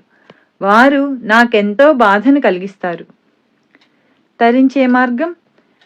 నీవు ఈ భేదమనే గోడను కూలదొయ్యి. ఎవరికెవరు శత్రువులు? అంతా ఒక్కటే. సాధన: ఎవరైతే ఎప్పుడూ నన్నే చూస్తూ, నా గురించే వింటూ, ఎప్పుడూ సాయి సాయి అని స్మరిస్తూ నాయందే మనస్సు నిలుపుతారో వారు నిశ్చయంగా దైవాన్ని చేరుతారు. వారు ఇహపరాల గురించి భయపడనక్కరలేదు. నా భక్తుని ఇంట్లో అన్న వస్త్రాలలేమీ ఉండదు. నా బిడ్డలను ఎలా పస్తుండనిస్తాను? కానీ మీరు తల్లికి తగిన బిడ్డలు కండి. పుణ్యము జ్ఞానము అనే మీ భాండాగారాలను నింపుకోండి. నాకు అర్పించకుండా ఏమీ తినని వారికి నేను బానిసను. నా వాణ్ణి ఎన్నటికీ దూరం కానివ్వను. నన్ను నమ్మిన వారినెన్నడూ పతనం కానివ్వను. నాపై నీకు విశ్వాసముంటే సత్యాన్ని అంటిపెట్టుకో. నీ చెంత నుండి కాపాడుతాను. ఇచ్చిన మాట తప్పక నెరవేర్చు. నాపై విశ్వాసముంచి ఓరిమితో ఉండు. నీవెక్కడ ఉన్నా నీ వెంట నేనుంటాను. పని చేయి. దేవుని నామం ఉచ్చరించు. సద్గ్రంథాలు చదువు. పోటీలు, వంతులు, కీచులాటలు మానితే దేవుడు కాపాడుతాడు. నీవేమి చేసినా క్షుణ్ణంగా చెయ్యి, లేదా చేస్తానని ఒప్పుకోకు. ఎవరి సేవను ఉచితంగా తీసుకోవద్దు. ఉదారంగా ప్రతిఫలమివ్వు. ఇది మన నియమం కావాలి. నీ దగ్గరకు ఏ ప్రాణి వచ్చినా తోలెయ్యవద్దు. ఆదరించు. రుణానుబంధంపై నమ్మకముంచి గుర్తుంచుకో. ఆకలిగొన్న వారికి అన్నము, గుడ్డలు లేని వారికి గుడ్డలు ఇవ్వు. భగవంతుడు సంతోషిస్తాడు. నిన్నెవరైనా సరే ఏమైనా అడిగితే సాధ్యమైనంత వరకు ఇవ్వు, లేక ఇప్పించు. లేదు అనవద్దు. ఇచ్చేందుకు ఏమీ లేకపోతే మర్యాదగా చెప్పు. చులకన చేయడం, కోపగించుకోవడం తగదు. నీ దగ్గరున్నా ఇవ్వాలనిపించకపోతే లేదని అబద్ధం చెప్పవద్దు. ఇవ్వలేనని మర్యాదగా చెప్పు. ఇవ్వలేకపోతే దానికి కారణం చెప్పు. అయిష్టమే కారణమైతే అదే చెప్పు. ప్రాణులన్నిటి రూపాలలో నేనే సంచరిస్తూ ఉంటాను. ఎవరు ఎవరిపై కోపించినా, దూషించినా నాకు చాలా బాధ కలుగుతుంది. ఎవడు ధైర్యంగా నిందను, దూషణను సహిస్తాడో వాడు నాకెంతో ఇష్టుడు. నిన్నెవరైనా బాధించినా వాడితో పోట్లాడవద్దు. సహించలేకపోతే 1-2 మాటలలో ఓర్పుగా సమాధానం చెప్పు. లేకుంటే నా నామం స్మరించి అక్కడ నుండి వెళ్ళిపో. వాడితో యుద్ధం చేసి దెబ్బకు దెబ్బ తీయవద్దు. నీవెవ్వరితో అయినా పోట్లాడితే నాకు చాలా ఏహ్యం కలుగుతుంది. ఎవరి గురించి తప్పుగా మాట్లాడవద్దు. నీ గురించి ఎవరైనా మాట్లాడినా చెలించకు. వాడి మాటలు నీకేమీ గుచ్చుకోవు కదా. ఇతరులు చేసే పనులకు ఫలితం వారే అనుభవిస్తారు. నీవు చేసే పనుల ఫలితమే నీకుంటుంది. తక్కిన ప్రపంచం తలక్రిందులు కానివ్వు. దాన్ని లక్ష్యపెట్టక రుజుమార్గంలో వెళ్ళు. ఆనందానికి ఇదే మార్గం. అరిషడ్వర్గాలలో అసూయను జయించడం చాలా సులువు. దాని వలన మనకు ఏ లాభమూ లేదు, అవతల వారికి ఏ నష్టమూ లేదు. అసూయంటే ఇతరుల బాగును సహించలేకపోవడమే. ఓర్చుకోలేక అపవాదులు కల్పిస్తాము. వారు నష్టపోతే సంతోషిస్తాం. దాని వలన మనకేమి ప్రయోజనము? అవతల వాడికి మంచి జరిగితే మనకేం నష్టం? కానీ ఇది ఎవ్వరూ ఆలోచించరు. వాళ్ళు బాగుపడితే మనకే మేలు జరిగినట్లు భావిద్దాం, లేదా మనము ఆ మేలును పొందే ప్రయత్నం చేద్దాం. వాడు మన సొత్తేం లాక్కున్నాడు? వాడి కర్మననుసరించి ఫలితాన్ని వాడు పొందుతాడు. భగవంతుడికి చెడంటేనూ, చెడుకు భగవంతుడంటేనూ భయం. మంచి యొక్క ఫలితం గొప్పది, చెడుకు ఫలితం స్వల్పం. మన శరీరంలో ఒక హీనజాతి వాడున్నాడు. వాడిని పేళ్లకొట్టాలి. అందుకోసం మన వాడాలోని వారందరినీ తెలుసుకోవాలి. ఎవ్వరితోనూ వాదించవద్దు. 10 మాటలకు 1 మాటతో సమాధానం ఇవ్వాలి. మనుషులు వారంతా ఒకరి నుంచి ఇంకొకరు వేరనుకుంటారు. కానీ అదే పొరపాటు. నేను నీలో ఉన్నాను, నీవు నాలో ఉన్నావు, ఇలా భావన చేస్తూ ఉండు. అదే అనుభవం అవుతుంది. అల్లాహ్ కానిది ఏదీ లేదు. ఆయన పేదల పాలిటి పెన్నిధి. దైవమిచ్చింది పోదు, మానవుడిచ్చింది నిలవదు. భోగి కంటే ఇది తెలిసిన యోగి ఎప్పుడూ మెరుగే. రాజై ఉండి కూడా బిచ్చగాని దుస్తులు ధరించేవాడే అంటే విరాగియే మంచివాడు. అంటే మనను భగవంతుడు ఎలా సృష్టించాడో అలానే తృప్తిగా ఉండాలి. అల్లాయే సర్వస్వం. అల్లా నామమే శాశ్వతం. స్వల్పంగా తిను, రుచులకు పోవద్దు. 1-2 వంటకాలతో తృప్తి చెందు. యాత్రకు, పబ్బానికి, పండుగకు అప్పు చేయవద్దు. నన్ను సరిగ్గా వినియోగిస్తే చక్కగా సేవ చేస్తాను అంటుంది ధనం. నన్ను సరిగ్గా వండితే నీకు బాగా ఉపయోగపడతాను అంటుంది అన్నం. అందుకే వైరాగ్యాన్ని అంటిపెట్టుకో. దైవాన్ని స్మరిస్తూ అహాన్ని చంపుకో. సన్యాసికి స్త్రీలు చాలా ప్రమాదం. కామాన్ని జయించని వాడెవడు దైవాన్ని చూడనైనా లేడు. అందుకే ఏమీ కోరక సర్వగతుడైన దైవం మీద మనస్సు నిలుపు. అదే ధ్యానం. అలా చేస్తే గమ్యం చేరుతావు. శాస్త్రాలు, మంత్రాలు అబద్ధమెన్నటికీ కావు. వాటిని తప్పుగా అర్థం చేసుకొని అతిథి అంటే మానవుడేనని, బ్రాహ్మణుడేనని అనుకుంటున్నావు. అందుకే నీకు అతిథులు దొరకడం లేదు. ఆకలితో వేళకు వచ్చిన ఏ ప్రాణి అయినా సరే, అది పక్షైనా పురుగైనా, అది అతిథే. ఆకలితో ఆహారం కోసం వచ్చేవన్నీ అతిథులే. కనుక కాకబలికి సమృద్ధిగా అన్నం ఇంటి బయట విడిచిరా. వేటిని పిలవవద్దు, తరమవద్దు. అలా చేస్తే లక్షల మంది అతిథులను సత్కరించినట్లవుతుంది. భూమి విత్తును ధరిస్తుంది, మేఘాలు వర్షిస్తాయి, సూర్యుడు తన రశ్మితో వాటిని మొలిపిస్తాడు. అయినా విత్తనాలు మొలిచినందుకు ఇవేవి సంతోషించవు, మాడితే దుఃఖించవు. వాటి పని అవి చేసుకుపోతాయి. నీవు అలానే చెలించకూడదు. ఇక దుఃఖమెక్కడిది? దుఃఖం లేకపోవడమే ముక్తి. ఇవన్నీ ఆచరించగలగాలంటే మనం ఒకరిని ఆశ్రయించాలి. లేక మనకివన్నీ చేతనైతే ఇతరులకు మార్గం చూపాలి. అందుకోసం గురువును తెలుసుకోవాలి. లేకపోతే నీవెందుకొచ్చినట్లు? పిడకలేరుకోవడానికా? సద్గురువుకు పగ్గాలు అప్పగించాక చింతకు తావే లేదు. గురువునే ఎల్లప్పుడూ నమ్ముకో. అదే అసలైన సాధన. గురువే సర్వదేవతలును. సాధన చతుష్టయము, 6 శాస్త్రాలు అక్కర్లేదు. గురువు యొక్క కృపాదృష్టే శిష్యునికి అన్నపానీయాలు. అచంచలమైన విశ్వాసంతో నీ గురువునే అంటిపెట్టుకో. ఇతర గురువులు ఎంత గొప్పవారైనా, నీ గురువు ప్రతిభ ఎంత తక్కువదైనా సరే, నీ సద్గురువునైన నన్ను కేవలం ఆనందంగా ధ్యానించు. అది కష్టమైతే నా రూపాన్ని గురించే ఆలోచించు. మనస్సు ఆ ఒక్క రూపంలోనే నిలిచిపోతుంది. ధ్యానం చేసేవాడు ధ్యానములనే భేదం నశించి చైతన్య ఘనత లేక బ్రహ్మ సమరసత కలుగుతుంది. బాబా జీవిత విధానమే ముముక్షువులకు, గురువులకు ఆదర్శప్రాయం. వారి జీవితమే ఒక ఉపదేశం, సూక్తి. వారి నిరహంకారానికి ఒక ఉదాహరణ. ప్రధానను భక్తుడు బాబా యొక్క తైలవర్ణ చిత్రాన్ని గీయించడానికి ఠాణే నుండి శ్యామారావు జైకర్ అనే ప్రఖ్యాత చిత్రకారుని తీసుకొచ్చి బాబా అనుమతి కోరాడు. బాబా సవినయంగా ఇలా అన్నారు: పేద ఫకీరునైనా నా చిత్రం గీయడమెందుకు? శ్యామా, నీవు టీచర్వి, అంతకంటే నీ చిత్రమే గీయించుకోవచ్చు కదా. చివరకు భక్తుల కోరికపై ఆయన అంగీకరించక తప్పలేదు. శ్రీ సచ్చిదానంద సమర్థ సద్గురు సాయినాథ్ మహారాజ్ కీ జై. శ్రీ సాయి లీలామృతం అధ్యాయం 24 శ్రీ సాయిబాబా సూక్తులు సంపూర్ణం. ఓం సమర్థ సద్గురు శ్రీ సాయినాథాయ నమః. శ్రీ సాయి లీలామృతం అధ్యాయం 25 నిత్య సత్యుడు. మహాసమాధి చెందాక కూడా సాయి యథాపూర్వం శాశ్వతంగా ఉంటారని వారి సూక్తులన్నీ సూచిస్తున్నాయి. కనుక ఆయన సశరీరులుగా ఉన్నప్పుడు జరిగిన లీలలు నేటికి అంతగానూ జరుగుతున్నాయి. శ్రీ సాయి నేటికీ తాము సకల దేవతా స్వరూపులమని భక్తులకు అనుభవాలను ఇస్తున్నారు. ఆయన నిత్య సత్యులు.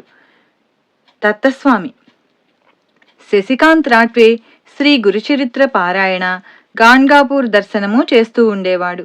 1953వ సంవత్సరంలో ఒకనాడు కలలో ఒక తెల్లని కుక్క అతణ్ణి ఒక దర్గా వద్దకు తరుముకొచ్చింది. అక్కడ జబ్బ మీద చిరిగిన జుబ్బా, తలకు గుడ్డ, నొసట చందనము గల ఒక మహాత్ముడు అతనిని చూచి, అల్లా మాలిక్, నీకోసం ఎంతో కాలంగా చూచి నా సేవకుడు అబ్దుల్లాను పంపాను.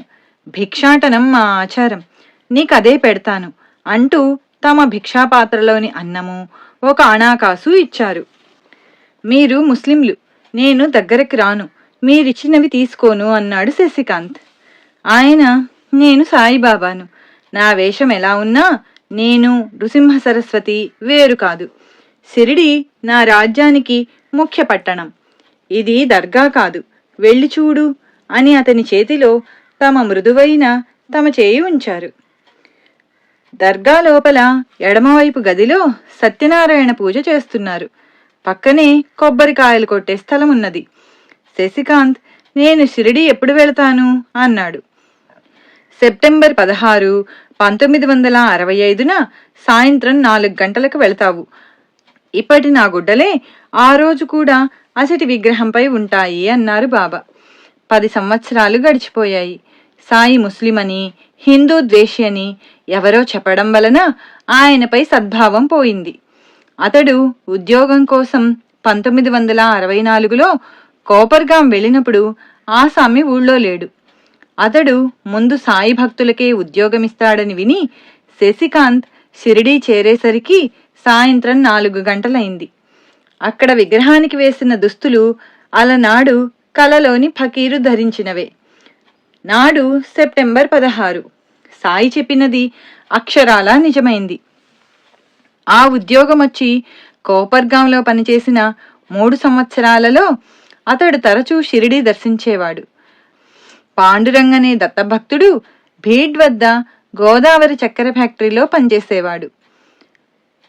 అతడు షిరిడీ దర్శించి శాంతిని పొందాడు. అయినా సాయి దత్తావతారమైతే తనకట్టి నిదర్శనం కావాలని ప్రార్థించాడు. నాటి రాత్రి బాబా కలలో కనిపించి, నేను దత్తాత్రేయుడు వేరు కాదు, ఇక నుండి నీవు గాన్గాపూర్ వెళ్ళనవసరం లేదు అన్నారు. మనాకీవాలాకు 1952లో వంటికి నీరు, కడుపులో పుండు వచ్చి నోట నెత్తురు పడేది. అతడు 2 రోజులలో మరణిస్తాడని డాక్టర్లన్నారు. మిత్రులు చెబితే అతడు బాబాను ప్రార్థించాడు కాని ఆయన ముస్లిం అని సందేహించాడు. ఒక ఉదయం సాయి దర్శనమిచ్చి, నేను ఫకీరునుగాను, దత్తాత్రేయుడను, తాజుద్దీన్ బాబా, ధునీవాలా దాదా, అక్కల్కోట స్వామి, వాసుదేవానంద సరస్వతి రూపాలలో కూడా నేను నా కార్యం నిర్వహిస్తున్నాను అన్నారు. తర్వాత డాక్టర్లు పరీక్షించి ఇక 2 గంటలలో అతడు మరణిస్తాడన్నారు. వాళ్ళు వెళ్ళగానే అతనికి, అతని తల్లికి ఒక వింతైన వెలుగు, దాని వెనుక బాబా దర్శనమిచ్చి, భయం లేదు, నీ బాధ తొలగించాను, నీ కొడుకును షిరిడీ పంపు అని చెప్పి బయటకు వెళ్ళిపోయారు. అతని కొడుకు చిన్నవాడు. రోగి మరణిస్తే అంత్యక్రియలకు అతడుండాలి కదా అనుకుని కూడా సాయి చెప్పారని అతన్ని షిరిడీ పంపారు. నాటి సాయంత్రం మళ్లీ బాబా కనిపించి, నేను నీ బిడ్డ వెంటే ఉన్నాను, అతడు క్షేమంగా షిరిడీ చేరినట్లు రేపు తంతి వస్తుంది అన్నారు. అలానే మర్నాడు తంతి వచ్చింది. వెంటనే రోగికి విరేచనాలు అధికమై అతడి బరువు 300 నుండి 75 పౌండ్లకు తగ్గింది. కొద్ది నెలల్లో జబ్బు తగ్గింది. తరువాత ఆగస్టు 23, 1954న బాబా అతనికి కనిపించి చేతిలోని సట్కాను ఊగిస్తూ, నా భక్తుల ఎదుట నేనెప్పుడూ ఉన్నాను అన్నారు. రైల్వే గుమాస్తా వినాయక్ దాజీ భావే తనకు సద్గురువు లభించాలని గురుగీత నిత్యపారాయణం చేసి దత్తమందిరానికి వెళుతూ ఉండేవాడు. ఒక గురువారం ఆ మందిరంలో దత్తమూర్తికి బదులు ఎవరో మహాత్ముని సమాధి దర్శనమైంది. మరురోజు మిత్రుని ఇంట శ్రీ సాయి సచ్చరిత్రలో శ్రీ సాయి సమాధి యొక్క చిత్రపటం చూచి అదే తనకు దర్శనమిచ్చినదని గుర్తించి సాయినే తన గురువుగా సేవించసాగాడు. కాని మళ్లీ సమాధి గురువెలా అవుతుంది అని శంకించి మరొక సప్తాహం గురుగీత పారాయణ చేశాడు. స్వప్నంలో అతనికి దత్తావతారమైన శ్రీ నారాయణ మహారాజ్ ఖేడ్గావ్ బేట్ అనే సిద్ధపురుషుడు దర్శనమిచ్చారు. భావే వెంటనే ఖేడ్గావ్ చేరాడు. తిరిగి అక్కడ ఆ స్వామి దర్శనమిచ్చి, నేను సాయి వేరు కాదు, నీవక్కడికే పో అన్నారు. అతడు ఈసారి నిస్సంశయంగా సాయిని ఆశ్రయించాడు. తర్వాత ఒక సాధువు అతన్ని చేయి చూచి, నీ గురువు సాయిబాబా అని చెప్పాడు. సాయియే దత్తస్వామి.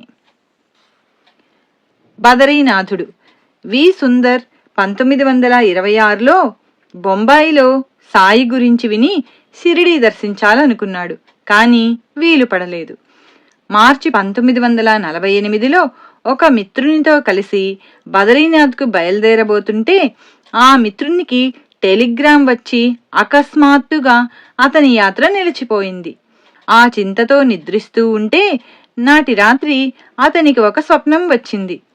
అతడు ఒక భయంకరమైన అడవిలో నుండి బదరీనాథ్కు నడిచి వెళ్తున్నాడు. అకస్మాత్తుగా అతనికి ఒక పెద్ద పులి 10-12 అడుగుల దూరంలో ఎదురైంది. అప్పుడతడు భయంతో సాయి బద్రీనాథ్ అని నామం స్మరిస్తూ ఉంటే ఆ పులి అది చిన్నదైపోయి పారిపోయింది. వెంటనే సాయిని పోలిన ఒక వృద్ధుడు ప్రత్యక్షమై, సాయి వేరు బదరీనాథుడు వేరు అనుకున్నావా? ఇద్దరూ ఒక్కటే. ఇది తెలుసుకొని నా నామం 500 సార్లు జపించు అని చెప్పి అదృశ్యులయ్యారు. మారుతి. కొత్త ఢిల్లీకి చెందిన శర్మ చాలా సంవత్సరాల కిందట బాబా పటం కొన్నాడు గాని తర్వాత దానిని పూజించలేదు. తర్వాత ఆ కుటుంబం కష్టాలలో ఉంటే ఆయనకు నా పటాన్ని పూజించు, కష్టాలు తొలుగుతాయి అని వినిపించింది. బాబా గురించి ఏమీ తెలియకపోయినా అప్పటి నుండి ఆయన బాబాను పూజించసాగాడు. కానీ ఆయన భార్యకు మాత్రం మన దేవతలను వదిలి ఆ ఫకీరును పూజించడం ఇష్టం లేక హనుమంతుణ్ణే పూజించేది. ఒక రాత్రి ఆమెకు స్వప్నంలో హనుమంతుడు దర్శనమిచ్చాడు గాని ఆయన ముఖం మాత్రం సాయిబాబాదే. అప్పటి నుండి ఆమెలో క్రమంగా మార్పు వచ్చి ఆంగ్లంలో వ్రాసిన శ్రీ సాయి లీలామృతము, శ్రీ సాయి సచ్చరిత్ర చదవడం ప్రారంభించింది. ప్రణవ స్వరూపం. కొత్త ఢిల్లీలోని కుమారి విజయలక్ష్మి శ్రీ సాయి లీలామృతం పారాయణ చేస్తే ఆమె సమస్యలు తొలగి మనశ్శాంతి లభించింది. తన భక్తిని ఆటంకపరచని వ్యక్తితో తనకు వివాహం అవ్వాలని ఆమె బాబాను ప్రార్థిస్తే ఆమెకు 1986లో ఒక డాక్టర్తో వివాహమైంది. అతడు ఆర్య సమాజానికి చెందడం వలన అతనికి మూర్తి పూజలో నమ్మకం లేదు. ఆమె తృప్తి కోసం బాబాకు అగరొత్తి కూడా పెట్టినా ఓంకారం ఒక్కటే ధ్యానించదగినదనేవాడు. అతడు జర్మనీ వెళ్లే ముందు ఆమె తృప్తి కోసం బాబాకు పూజ చేశాడు. కాని ఏనాడో పరమపదించిన బాబా మన ప్రార్థన ఎలా వింటారు అన్నాడు. 2 రోజుల తర్వాత అతడు ఆస్పత్రిలో పడుకొని ఉండగా కలలో గాఢాంధకారం కనిపించి అందులో ఒక చిత్రమైన కాంతిగోళము, దాని మధ్య వెన్నెలలా మెరిసిపోయే కఫ్నీ ధరించి బాబా కనిపించి చేయెత్తి ఆశీర్వదించారు. వారి చేతిలో బంగారు కాంతి గల ఓంకారమున్నది. దాని నుండి వెలుగు అతనిపై పడింది. వెంటనే బాబా కన్నులు మూసుకొని ధ్యానస్థులయ్యారు. క్రమంగా ఆయన రూపం అనంతమైన విశ్వంలోని నక్షత్ర గ్రహగోళాలు, పాలపుంతలతో చేయబడిన ఎంతో పెద్ద ప్రణవాక్షరంగా మారిపోయింది. వెంటనే అతడు ఇంటికి వచ్చి ఆనంద భాష్పాలు రాలుస్తూ ఆమెకు చెప్పాడు, సాయియే ప్రణవం. నరసింహస్వామి. కర్నూలులోని త్రికూటం నటరాజబాబా గారికి సాయిని హిందూ దేవతల అవతారంగా భావించడం నచ్చేది కాదు. తర్వాత ఆయనకు శ్రీ సాయి తామో నృసింహస్వామి వేరు కాదన్న అనుభవాన్నిచ్చిన వివరం పారాయణ మహాత్మ్యం అనే అధ్యాయంలో రాశాను. అంతేగాక వారి అమ్మాయికి కూడా అలాంటి నిదర్శనమే కలిగింది. బాల. పాడేరుకు చెందిన జె విశ్వేశ్వరరావు గారికి శ్రీ సాయి బాలగా ద్వారకామాయిలో దర్శనమిచ్చారు. ఈ వివరం కూడా అదే అధ్యాయంలో చూడవచ్చు. శ్రీ వెంకటేశ్వరుడు. బివి రమణయ్య ఇలా వ్రాశాడు, ఒకప్పుడు నా వ్యాపారం మరొకరికి ఇచ్చివేయాలనుకున్నాను. నాటి రాత్రి సాయి స్వప్నంలో కనిపించి, అలా చెయ్యవద్దు, అలా చేస్తే నీవేం తింటావు అన్నారు. ఇంతలో ఒక స్త్రీ వారి మాటలు వినిపించకుండా నన్ను దూరంగా తీసుకెళ్ళింది. బాబా మాట వినకుండా వ్యాపారం మరొకరికి ఇచ్చినందుకు నాకెన్నో ఇబ్బందులొచ్చాయి. భరద్వాజ గారి దగ్గరికి వెళ్తే శ్రీ సాయి లీలామృతము, శ్రీ గురు చరిత్ర పారాయణ చేయమన్నారు. పారాయణ ప్రారంభించిన కొద్ది రోజులలోనే నా భార్యకు బాబా కలలో కనిపించి, మీ వారు షిరిడీ పోవాలనుకుంటున్నాడు, పోతాడా అని వెనుకటి వ్యాపారమే చేయమను అన్నారు. మొదట అందుకు ఆఫీసర్ అంగీకరించలేదు. కానీ మర్నాడే అతడు మనస్సు మార్చుకొని అనుమతించాడు. మేము వెంటనే నవంబర్ 12, 1987న షిరిడీ బయలుదేరి వెళ్ళాము. తుఫాను వలన రైళ్లన్నీ రద్దయ్యాయి. ఆ రాత్రి కలలో సాయి తిరుపతి షిరిడీ వేరు కాదు, అక్కడా ఇక్కడా నేనే ఉన్నాను అన్నారు. తరువాత మేము మంత్రాలయం వెళ్ళాము. అక్కడ రాత్రి నా భార్యకు స్వప్నంలో శ్రీ రాఘవేంద్ర స్వామి కనిపించారు. ఆమె మా వారి వ్యాపారం లేదని బాధపడుతున్నారు అని అంటే ఆయన నా వైపు తిరిగి, సాయిబాబా నీకు తల్లి వంటివారు, ఆ మహానుభావుడు చెప్పినట్లే నడుచుకో, అన్నీ ఆయనే చూచుకుంటారు అన్నారు. తర్వాత షిరిడీలో 3 రోజులుండి ఇల్లు చేరాము. సాధు స్వరూపము. మహనీయులందరూ తమ రూపాలేనని ముముక్షువులకు సాయి ఈనాటికి నిదర్శనమిస్తున్నారు. మెహర్ బాబా చెప్పినట్లు దత్తస్వామిగా ఆయన మహాత్ములలో సామ్రాట్టు. వారిని ప్రార్థిస్తే ఏ మహాత్ముల ఆశీస్సులైనా భక్తులకు లభిస్తాయి.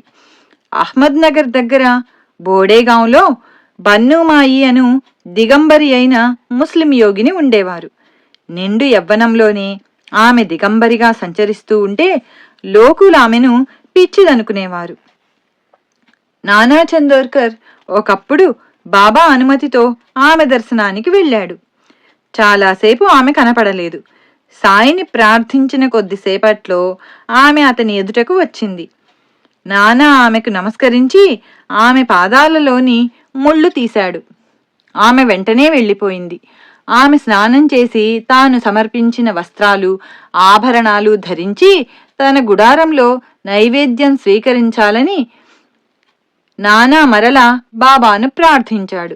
కొద్దిసేపట్లో ఆమె మళ్లీ వచ్చి అలానే చేసింది. మరుసటి ఉదయం ఆమె దర్శనం కోసం బాబాను ప్రార్థిస్తే ఆమె 3వసారి దర్శనమిచ్చింది. సాయి దయవలన అతడు ఎట్టి మనోవికారము చెందక ఆమెకు నమస్కరించి సెలవు తీసుకున్నాడు. ఇది నా అనుభవం కూడా. నేను 1967లో టైఫాయిడ్ జ్వరంతో చీరాల ఆసుపత్రిలో ఉన్నాను. ఒక గురువారం నాడు సాయి గురించి సాటి రోగులకు చెబుతూ ఉంటే ఒకరు ఆ ఊళ్ళో ఒక ఆయన ఎండా వాన లెక్క చేయక తిరుగుతూ ఉంటారని, ఆయన పిచ్చివాడో మహాత్ముడో చూడమని చెప్పాడు. అది నాకు సాయి సందేశం అనిపించింది. ఆసుపత్రి నుండి డాక్టర్ గారు వెళ్ళగానే ఒక మిత్రుడు నన్ను రిక్షాలో ఆయన దగ్గరకు తీసుకువెళ్ళాడు. ఆయన ఒక హోటల్ పెంకుల పంచలో ఉన్నారు. వారి గుడ్డలు చినిగి ఉన్నాయి. జుట్టంతా జడలు కట్టి ఉన్నది. కుడికాలు బోద. సిగరెట్ తాగుతూ మతిలేని వానిలా నిర్వికారంగా చూస్తున్నారు. నేనెన్నిసార్లు నమస్కరించినా ఆయన పట్టించుకోలేదు. కాని వారి సన్నిధిలో నా మనస్సెంతో ప్రశాంతమైంది. ఆయన అవధూత. ఎవరి సన్నిధిలో చిత్తం శాంతిస్తుందో వారు జ్ఞానులని రమణ మహర్షి చెప్పారు. మరురోజు ఆయనను నేనొక్కడే దర్శించాను. మరలా అదే నిర్లిప్తత. సకల సాధు స్వరూపి అయిన సాయిని 100 సార్లు స్మరించేలోగా నేనడగకనే ఆయన ప్రసాదం ఇవ్వాలని బాబాను ప్రార్థించాను. సుమారు 40 సార్లు స్మరించేసరికి ఆయన నాకొక సిగరెట్టు, అగ్గిపెట్టె ఇచ్చి కాల్చమన్నారు. నాకు అలవాటు లేదనబోయాను. కాని అది సాయి నా విశ్వాసానికి పెట్టిన పరీక్ష అని తోచి సిగరెట్టు కాల్చాను. వెంటనే మరొకటి కాల్పించారు. ఇంతలో హోటల్ సర్వర్తో నాకు ఇడ్లీ, చట్నీ, కారపొడి పెట్టమన్నారు. అతడు తెచ్చాడు గాని నాకు జ్వరమని తీసుకోలేదు. అతడవి స్వామి చేతికిచ్చాడు. ఆయన కొద్ది క్షణాలు దానికేసి చూసి నాకిచ్చి తినమన్నారు. అది మరొక పరీక్షను తలచి తిన్నాను. తర్వాత దోశ, ఉప్మా తినిపించి పాలు, కాఫీ తాగించారు. ఇంకొద్దిసేపట్లో డాక్టరు ఆసుపత్రికి వస్తారు కదా అనుకోగానే స్వామి నన్ను వెళ్ళి రమ్మన్నారు. నాటి నుండి నాకు జ్వరమే లేదు. ఇలానే సాయి నాకు శ్రీ పాకలపాటి గురువుగారు, శ్రీ అవధూత వెంకయ్య స్వామి అనే మహాత్ముల ఆశీస్సులు ఎలా లభింపజేశారో వారి చరిత్రలలో వ్రాశాను. నేను గృహస్థునయ్యాక 1975వ సంవత్సరంలో మొదటిసారిగా మా అమ్మగారి ఆబ్దికం చేసుకోబోతూ ఆ రోజు ఎవరైనా మహాత్ములు భోక్తగా రావాలని ఆ ముందటి రాత్రి బాబాను ప్రార్థించాను. ఆ రోజు తెల్లవారగానే ఎవరో తలుపు తట్టారు. చూస్తే ఆయన శ్రీరామ భక్తాగ్రేసరుడు రంగన్న బాబు గారు. ఆయనతో కూడా కొందరు సాయి భక్తులొచ్చారు. నాడు వారే భోక్తలు. ఆ రోజు వారితో కూడా వెళ్ళి వాకాడులో యజ్ఞం చేస్తున్న శ్రీ సమర్థనారాయణ మహారాజ్ గారికి కూడా భిక్ష ఇచ్చాను. మా అమ్మ ధన్యురాలు. కారణం శ్రీ సాయి కృప. శ్రీ గురు చరిత్ర, శ్రీ సాయిబాబా జీవిత చరిత్రల పారాయణ, సత్సంగము చేసుకునేవారికి మహాత్ముల దర్శన ఆశీస్సులు లభిస్తాయి. చిరంజీవి విజయ్ కుమార్ ఇలా వ్రాస్తున్నాడు. మొదట నేను, నా భార్య పరాడ్ సింగాలో అవధూత అనసూయమాతను దర్శించాము. ఆమె మమ్మల్ని చూస్తూనే సాయి సాయి అన్నారు. నాటి రాత్రి విద్యానగర్ మందిరానికి ఆమె ఆశీస్సులు మనస్సులోనే కోరాను. వెంటనే ఆమె మరాఠీలో కొత్త మహల్ కడుతున్నారు, అక్కడ పిల్లలు భజన చేస్తారు అన్నారు. నాకు గురుభక్తి విశ్వాసము ఉండాలని మనసులో కోరగానే అమ్మ అవధూత అవుతాడు అన్నారు. నా భార్య మాస్టర్ బాబా పటాలున్న ఫ్రేము చూపితే అమ్మ అది తీసుకుని ఒడిలో ఉంచుకొని ఎంతకు ఇవ్వలేదు. నేను శ్రీ సాయిలీలామృతమిస్తే దాన్ని పదే పదే తిరగేసి ఫోటోలతో పాటు ఒడిలో ఉంచుకున్నారు. నాకు ధ్యానం ప్రసాదించమని మనసులో చెప్పుకోగానే నీకా చింత అవసరం లేదు అన్నారు. తర్వాత నా భుజం మీద చేయి వేసి ఊరంతా తిరిగాక తమను ఎత్తుకొని తీసుకుపోమ్మన్నారు. నేను ఆమె నిలయం చేరాక సెలవిచ్చారు. తర్వాత టాకల్ ఘాట్లో శ్రీ యుక్తుబాబా, మూర్తిజాపూర్లో శ్రీ పుండలీక మహారాజులను దర్శించి షిరిడీ చేరాము. అక్కడ అవధూత శ్రీ పోతే బాబా 3 రోజులు మా వద్ద భిక్ష తీసుకుని కాళ్ళు ఒత్తించుకున్నారు. మరొకరు వత్తబోతే అంగీకరించలేదు. తర్వాత మీరిద్దరూ నా వాళ్ళు అని మా ఇద్దరి చేతులు తమ తలపై నుంచుకున్నారు. తర్వాత శ్రీ గజానన్ మహారాజ్ కూడా విద్యానగర్ మందిరానికి మాకు ఆశీస్సులిచ్చారు. సత్సంగ సభ్యుడు చిరంజీవి శ్రీనివాసుల రెడ్డి కూడా 1979లో అనసూయామాతను దర్శించాడు. అప్పుడామె గుడ్డ కప్పుకొని నిద్రపోతున్నారు. అతడు పండ్లు ఆమె పాదాల వద్ద ఉంచి ధ్యానానికి కూర్చోగానే ఆమె లేచి ఆ పండ్లు దుప్పటిలోకి తీసుకుని నీ ఇహపరాల గురించి నీకెట్టి చింత అక్కర్లేదు అన్నారు. ఒకరోజు తమను ఎత్తుకునే అవకాశం అతనికిచ్చి తర్వాత భక్తులు ఇచ్చిన తినుబండారాలన్నీ అతని వైపే విసిరారు. అతడు ఈమె రూపంలో కూడా బాబానే ఉన్నారా అనుకోగానే దైవమే అన్ని రూపాలలోనూ ఉన్నాడు. ఒక్క క్షణం నా కేసి చూసి మరుక్షణం చూడవేమి అన్నారు. తర్వాత సుమారు 20 నిమిషాలు తదేకంగా అతని కేసి చూసి నీవు నన్ను ఏ దృష్టితో చూస్తావు, బాబానే ఇక్కడున్నారు అన్నారు అమ్మ. అశోక్ కుమార్ ఆనంద్ తన అన్నగారు బాబాను పూజిస్తుంటే చూచి బాబా భగవంతుడైతే గురునానక్ రూపంలో దర్శనమివ్వాలి అనుకున్నాడు.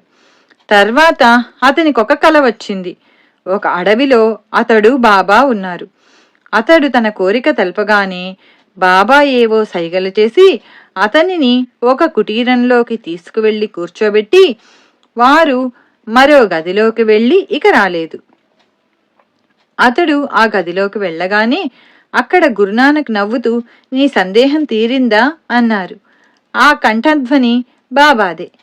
మళ్ళీ ఆయన కొద్ది రోజుల్లో మీ ఇంట్లోని బాబా పటం కింద గురునానక్ పటం ఉంటుంది అన్నారు.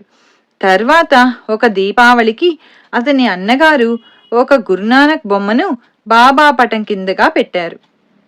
వి ఆదినారాయణ రెడ్డి అతని తల్లిని అనుసరించి శ్రీ వెంకయ్య స్వామిని సేవిస్తున్నారు. ఆయన ఇలా వ్రాశాడు. నేను శ్రీ సాయిలీలామృతం చదివినప్పటి నుండి సాయినామం స్మరించడం అలవాటైంది. వెంకయ్య స్వామి భక్తుడనైన నేను అలా చేయకూడదేమో అనుకునేవాణ్ణి.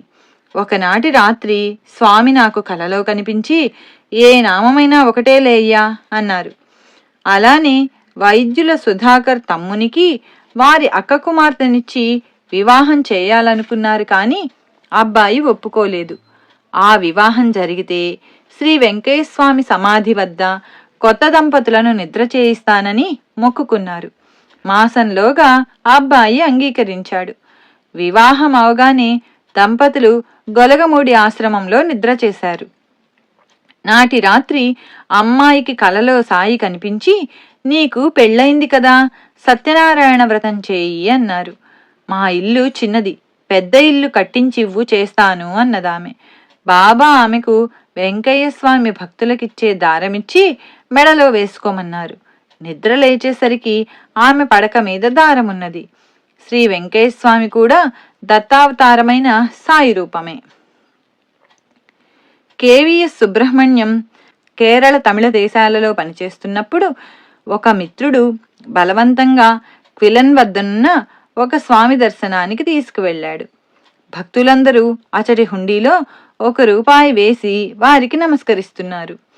సాయి భక్తుడైన సుబ్రహ్మణ్యం గారిని చూచి, ఆ స్వామి, ఆగు, నీవు వేయవద్దు.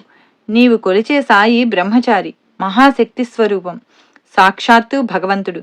నీవు నా వద్దకే కాదు, ఇంకెవ్వరి వద్దకు ప్రశ్నలకు వెళ్ళొద్దు. వారి రక్షణ నీకెప్పుడూ ఉంటుంది అన్నారు. శ్రీమతి శోభాశర్మ ఇలా వ్రాశారు: ఒకసారి నాకు ప్రమాదంగా జబ్బు చేసినప్పుడు హరిహర మహారాజు అను మహాత్ముడు నాకు ఆయుర్వేద మందు, యోగాసనాలు చెప్పారు. వాటితో వారంలో కోలుకున్నాను.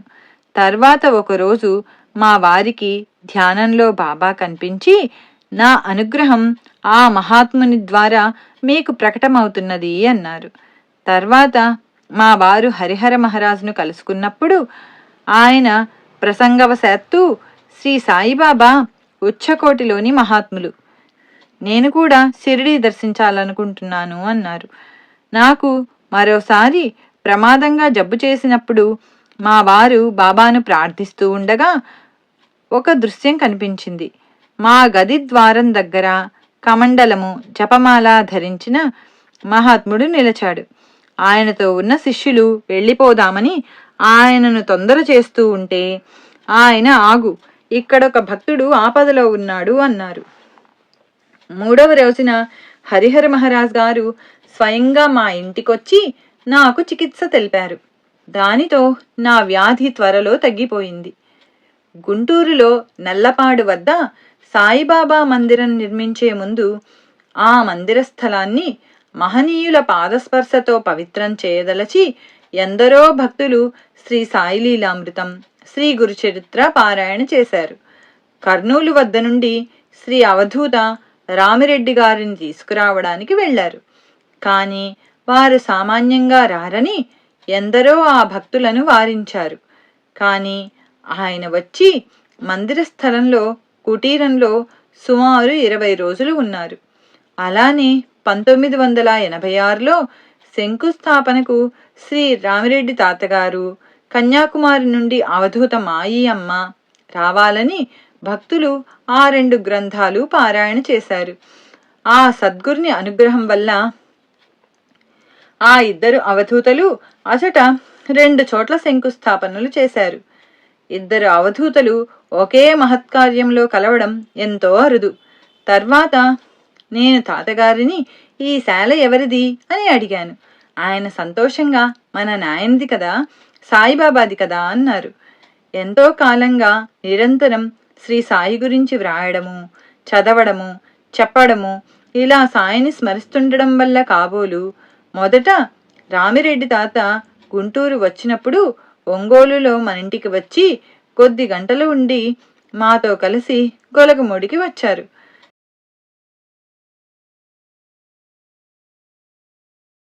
దారిలో ఒకరు, తాత, దత్తస్వామి ఎక్కడున్నారు అంటే, ఆయన ఇప్పుడు మనం వచ్చిన ఇంట్లో ఉన్నారు అన్నారు. నా సేవతో దత్తస్వామి, శ్రీ సాయి సంప్రీతులై మనింట్లో ఉన్నారని తెలిసి ఎంతో సంతోషించాను. అలానే మాయి అమ్మను గుంటూరు తీసుకువెళ్తూ ఆ వ్యాన్ మన ఇంటి ముందు ఆగింది. అంత దీర్ఘమైన ప్రయాణం వలన అమిత వృద్ధురాలైన అమ్మ ఎంతగానో అలసి ఉంటారని తలచి సాధ్యమైనంత త్వరగా గుంటూరుకు పంపివేయాలనుకున్నాను. కానీ మనసులో మాత్రం వారు రావాలనే ఉన్నది. వ్యాన్లోనే భజన, ఆరతి, నైవేద్యము అయ్యాక అమ్మ బహిర్దేశానికన్న వంకతో వ్యాన్ దిగి మనింటి వరండాలో సుమారు 1 గంట కూర్చొని వెళ్లారు. ఇది సత్సంగ ఫలమే, పారాయణ ఫలితమే. గుంటూరు వెళ్లేదారిలో అమ్మ అనేక సార్లు సాయిబాబా అని స్పష్టంగా అన్నారట. తిరుగు ప్రయాణంలో శ్రీ సీతారామయ్య షిరిడీ నుండి తెచ్చిన సాయి వస్త్రం ఒకదానిని అమ్మ పాదస్పర్శ కూడా కోరి అమ్మ పాదాలపై ఉంచారు. కానీ వీడ్కోలు సమయంలో అమ్మ ఎంతో ఆత్రంగా దానిని లుంగచుట్టి తమ ఒడిలో ఉంచుకొని తిరిగివ్వక తమతో కూడా తీసుకుపోయారు. దత్తావతారమైన సాయి వస్త్రమంటే ఆమెకు కూడా అంత ప్రీతి కాబోలు. గుంటూరులో కూడా ఒక రాత్రి అమ్మ ఎక్కడా విశ్రమించడానికి అంగీకరించక శ్రద్ధగా చరిత్ర పారాయణ చేసుకునే ఒక భక్తుడింట తమకై తామే రాత్రంతా విశ్రమించారు. అది పారాయణ సత్సంగాల మహిమ. వి బాబా ప్రసాద్ ఇలా వ్రాస్తున్నాడు: శ్రీ సాయి లీలామృతం 20 సార్లు పారాయణ చేశాను. బాబా 2-3 సార్లు స్వప్న దర్శనమిచ్చి మా సమస్యలెన్నో తీర్చారు. నేనీ మధ్య కంచి కామకోటి పీఠాధిపతులు పెద్ద స్వామి వారి దర్శనానికి వెళ్ళాను. ఆ రోజు వారిని దూరం నుండి కూడా చూడలేమనిపించేంత జనం వచ్చారు. నేను కొద్దిసార్లు సాయినామం స్మరించగానే స్వామి లేచి మేమున్న చోటికొచ్చి ఆశీర్వదించి వెంటనే వెళ్ళి యథాస్థానంలో కూర్చున్నారు. చిరంజీవి కెవి రంగారావు ఇలా వ్రాశాడు: ఒక ఆదివారం శ్రీ అవధూత రామిరెడ్డి గారి దర్శనానికి వెళ్ళాను. వారింటి వద్ద లేరు. 10 రోజులుగా భక్తులకు వారి దర్శనం లభించలేదట. నేను సాయిని ప్రార్థిస్తూ ఉంటే వారొకసారి వచ్చి కోపంగా మాట్లాడి వెళ్ళిపోయారు. కొద్దిసేపట్లో మళ్ళీ వచ్చి నమస్కరించగానే వెళ్ళిపోయారు. ఈసారి వారు సామాన్యంగా కూర్చునే చోట అగరవత్తులు నైవేద్యము ఉంచి సాయిపై పాటలు పాడుకుంటున్నాను. ఈసారి ఆయన వచ్చి నే పెట్టిన నైవేద్యం పక్కనే కూర్చొని నాకు ప్రసాదము ఆశీస్సులు ఇచ్చి నాకేసి చూచి నా జీవితంలో మరువలేని రీతిన అలౌకికమైన నవ్వు నవ్వారు. నా శ్రీ సాయిలీలామృతం పారాయణ వల్లనే నాకీ మహనీయుని దర్శనం లభించింది. సి దయాళ్ శరణ్ ఇలా వ్రాశారు: మేము పారాయణ మొదలుపెట్టినప్పటి నుండి మహనీయులు మా ఇంటికి రావడం జరుగుతున్నది. కర్నూల్లో శ్రీ ఖాన్ సాహెబ్ అనే మహనీయులు ఎప్పుడూ ధ్యానంలో ఉంటూ ఎవరితో పలకకుండా పిచ్చివాన్లా తిరుగుతూ భక్తులను తరిమేస్తూ ఉండేవారు.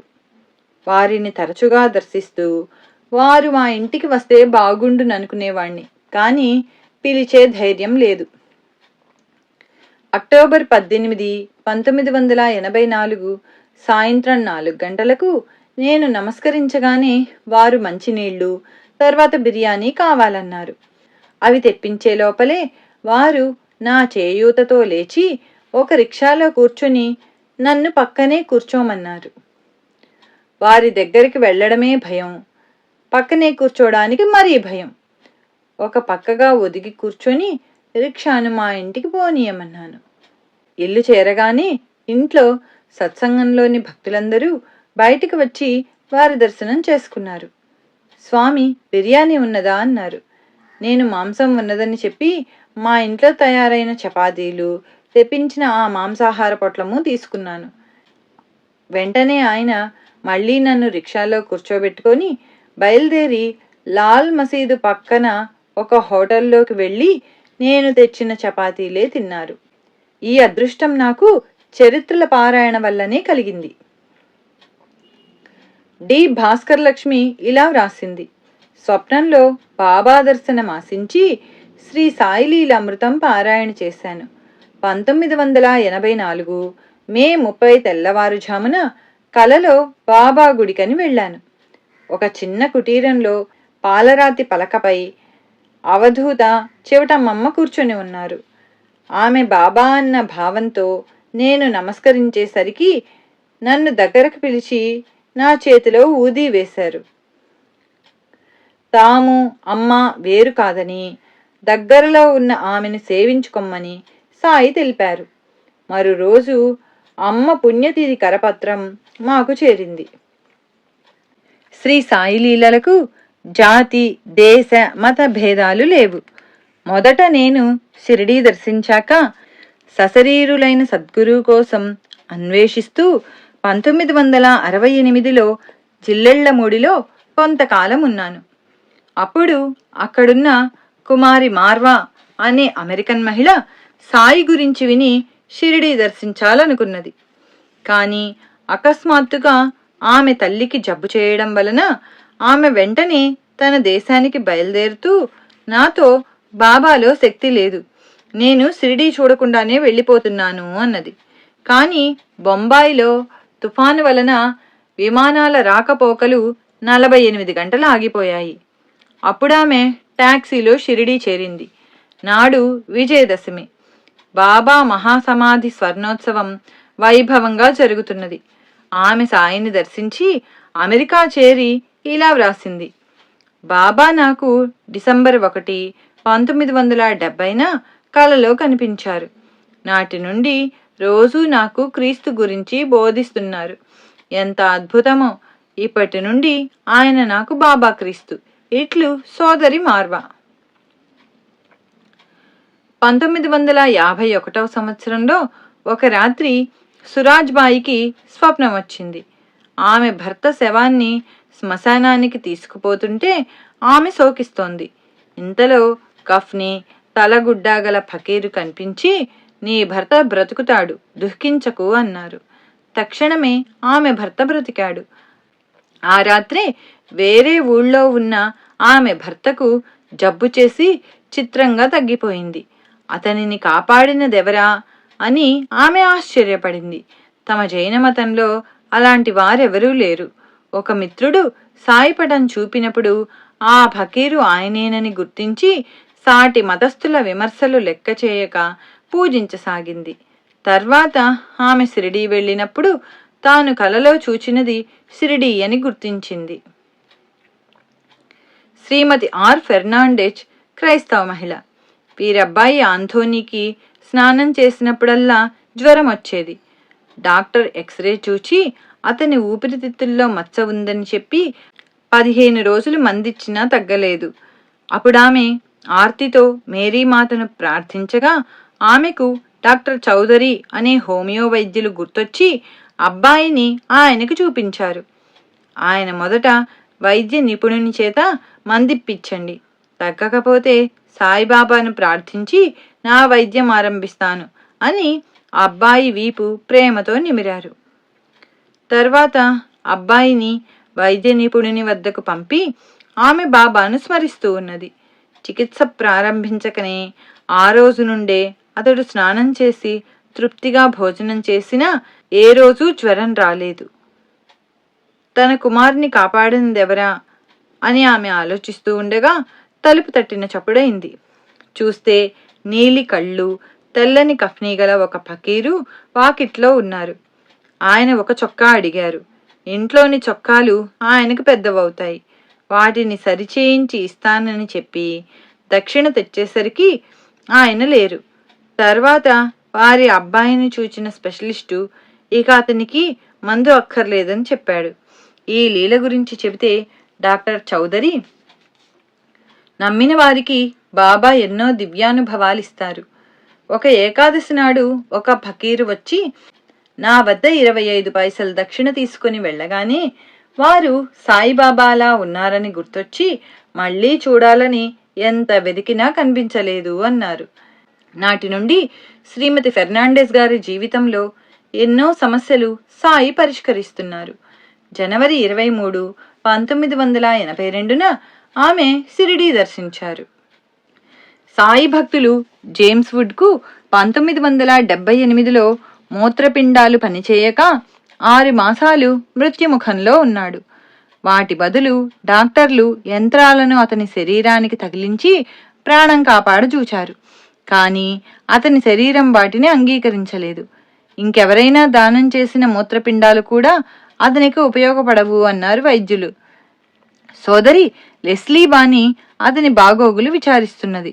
6 మాసాలు అతడు చావు బతుకుల మధ్య ఉండగా ఒకరోజు ఆమెతో ఒక షిరిడీ సాయి భక్తుడు వచ్చి, భయం లేదు, షిరిడీ సాయి భగవంతుడు, ఆయనను ప్రార్థించి ఈ విభూతి సేవించండి, ఆయన మీ మూత్రపిండాలు బాగు చేయగలరు అని చెప్పి అతడు క్రైస్తవుడు కనుక బైబిల్లోని పరలోక ప్రార్థనను సాయిపరంగా వ్రాసిన చీటీ ఊది ఇచ్చారు.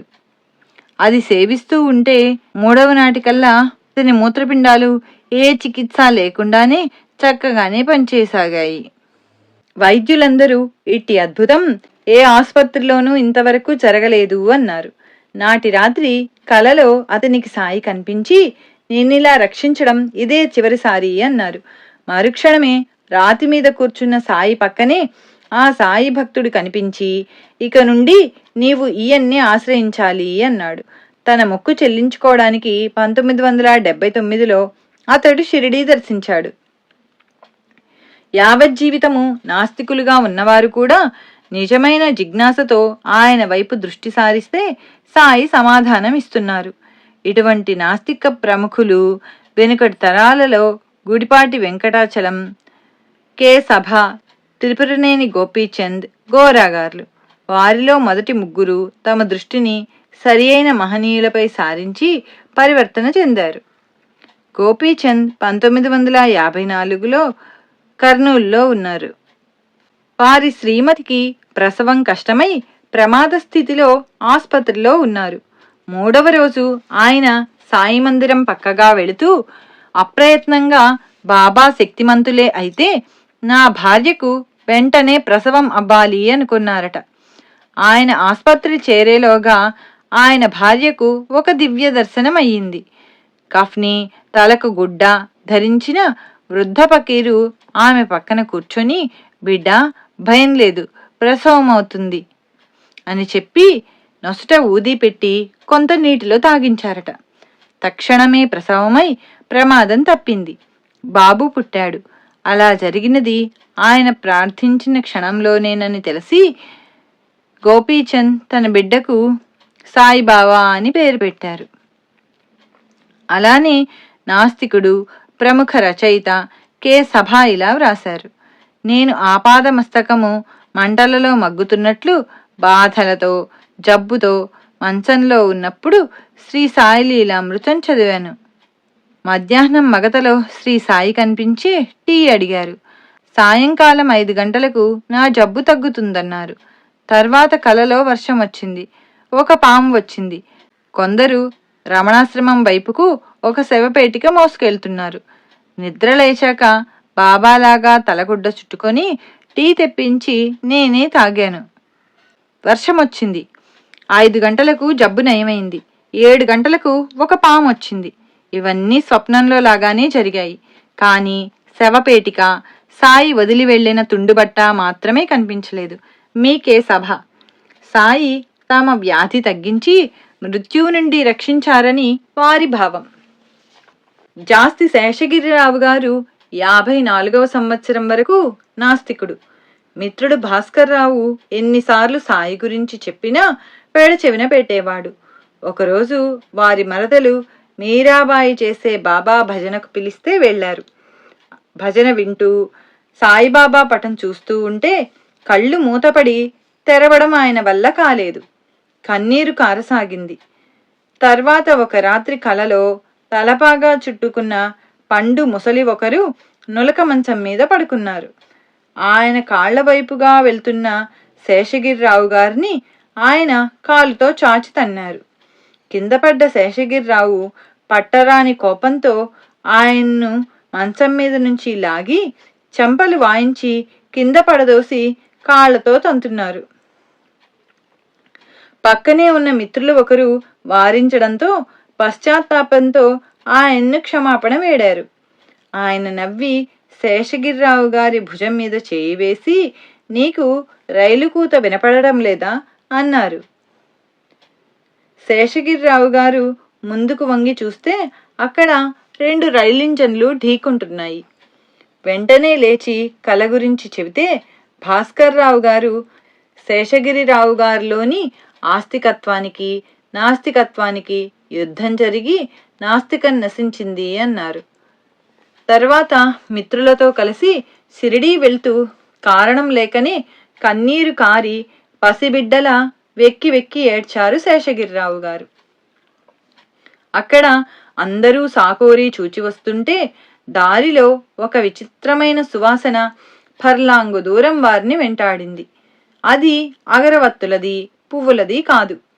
అది సాయివారి చెంతనున్నట్లు సూచన అని ఒకరు, తమను పూజించమన్న హెచ్చరిక అని మరొకరు వివరించారు. శ్రీ సాయి నాలోని నాస్తికత్వాన్ని పూర్తిగా తొలగించి నా అంత్యదశలో జ్ఞాన మార్గం చూపినందుకు నేనెంతగానో సంతోషిస్తున్నాను అని చెప్పారాయన. శ్రీ సాయిది ఖండాంతర లీల, అఖండ లీల. ఆ రోజుల్లోనే రష్యా జపాన్ యుద్ధంలో పాల్గొనిన కెప్టెన్ జహంగీర్ షా నౌకలను రక్షించారు సాయి. ప్యారే కిషన్ వాలీకి 1972లో షిరిడీకి వెళ్లి రాగానే ఆ మరురోజే ఎన్నో ఉద్యోగాలొచ్చాయి. బాబా వద్ద చీట్లు వేస్తే ఎం.వి. ధనలక్ష్మి అనే నౌకకు కెప్టెన్గా చేరమని సందేశం వచ్చింది. అతడు అందులో చేరిన నాటి నుండి తన నౌకను కాపాడుతుండమని నిత్యము సాయికి 2 అగరత్తులు వెలిగించి ప్రార్థించేవాడు. చిత్రం, ప్రతిసారి ఒక అగరొత్తి విధిగా ఆరిపోయేది. మే 17, 1972లో ఒకసారి ఆ నౌక కలకత్తా నుండి అండమాన్కు 2 సార్లు బయలుదేరి సముద్రం కల్లోలంగా ఉండడం వలన వెనుకకు రావలసి వచ్చింది. 3వసారి నడి సముద్రం చేరాక గాలివాన ప్రారంభమై నౌక ఒరగనారంభించింది. కారణం ఇంజనీర్లకు కూడా అర్థం కాలేదు. ఎంత యత్నించినా నౌకాశ్రయం నుండి సహాయం రాలేదు. నౌకలోకి నీరు వచ్చి కొందరు నావికులు లైఫ్ బెల్ట్లు కూడా తీసుకోలేకపోయారు. అవి నీటిలో మునగకుండా కాపాడుతాయి. చివరకు నౌక మునిగిపోవడం తథ్యమని తెలిసి అందరూ సముద్రంలోకి దూకి సుమారు అర్ధరాత్రి గాఢాంధకారంలో కారు మబ్బుల కింద 15 అడుగుల అలల మధ్య తిండి నీరు లేకుండా కొట్టుమిట్టులాడారు. ఇలా 30 గంటలయ్యాక అతడు ఇక శక్తి లోపించి చనిపోవడం తథ్యమని తలచి బాబాను ఆర్తితో ప్రార్థించగానే ఒక పెద్ద దుంగ చేతికి చిక్కింది. చివరకు జలకేంద్ర అనే మరొక నౌక అటుగా పోతూ వారందర్నీ రక్షించింది. కిషన్వాలిని ఆ నౌకలోకి లాగుతున్నప్పుడు అతడు 20 అడుగుల వరకు పైకి వచ్చి 3 సార్లు నీటిలో జారి పడిపోయి స్పృహ కోల్పోయాడు. మెలకువ వచ్చేసరికి 103 డిగ్రీల జ్వరం, ఒంటి నిండా కట్లు ఉన్నాయి. త్వరలో కోలుకున్నాడు. నడి సముద్రంలో కూడా సాయికి తన భక్తుని కేక వినిపిస్తుంది. బి నరసింహం గారు మస్కట్లో విమానదళంలో పనిచేస్తున్నాడు. 1984వ సంవత్సరంలో ఆయన కష్టాలలో ఉన్నప్పుడు ఒక మిత్రుడు శ్రీ సాయి చరిత్ర ఇచ్చాడు. ఆ పారాయణ అయిన రాత్రి బాబా కలలో కనిపించి, నన్ను నమ్ముకో, కష్టాలు తీరుతాయి, తర్వాత వృత్తిరీత్యా ట్రైనింగ్కు లండన్ వెళ్తావు అని చెప్పి అదృశ్యమయ్యారు. 1985వ సంవత్సరంలో అది నిజమైంది.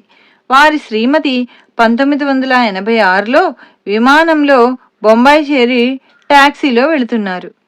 నాడు పెద్ద గాలివాన. అర్ధరాత్రి టైరు బ్రద్దలై టాక్సీ ఆగిపోయింది. గాలివాన వలన మరే కారు దొరకలేదు.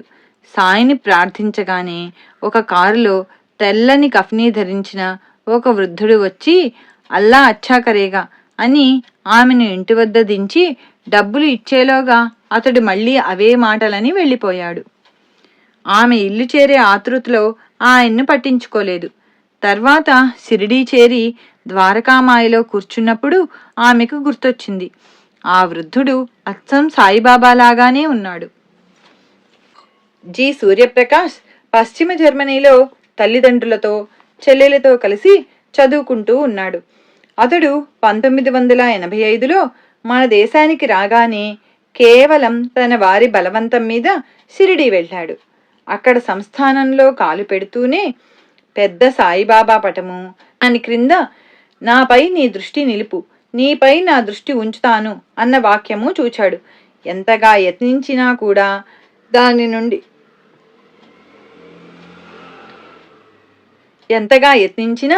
దాని నుండి దృష్టి నిగ్రహించుకోలేకపోయాడు.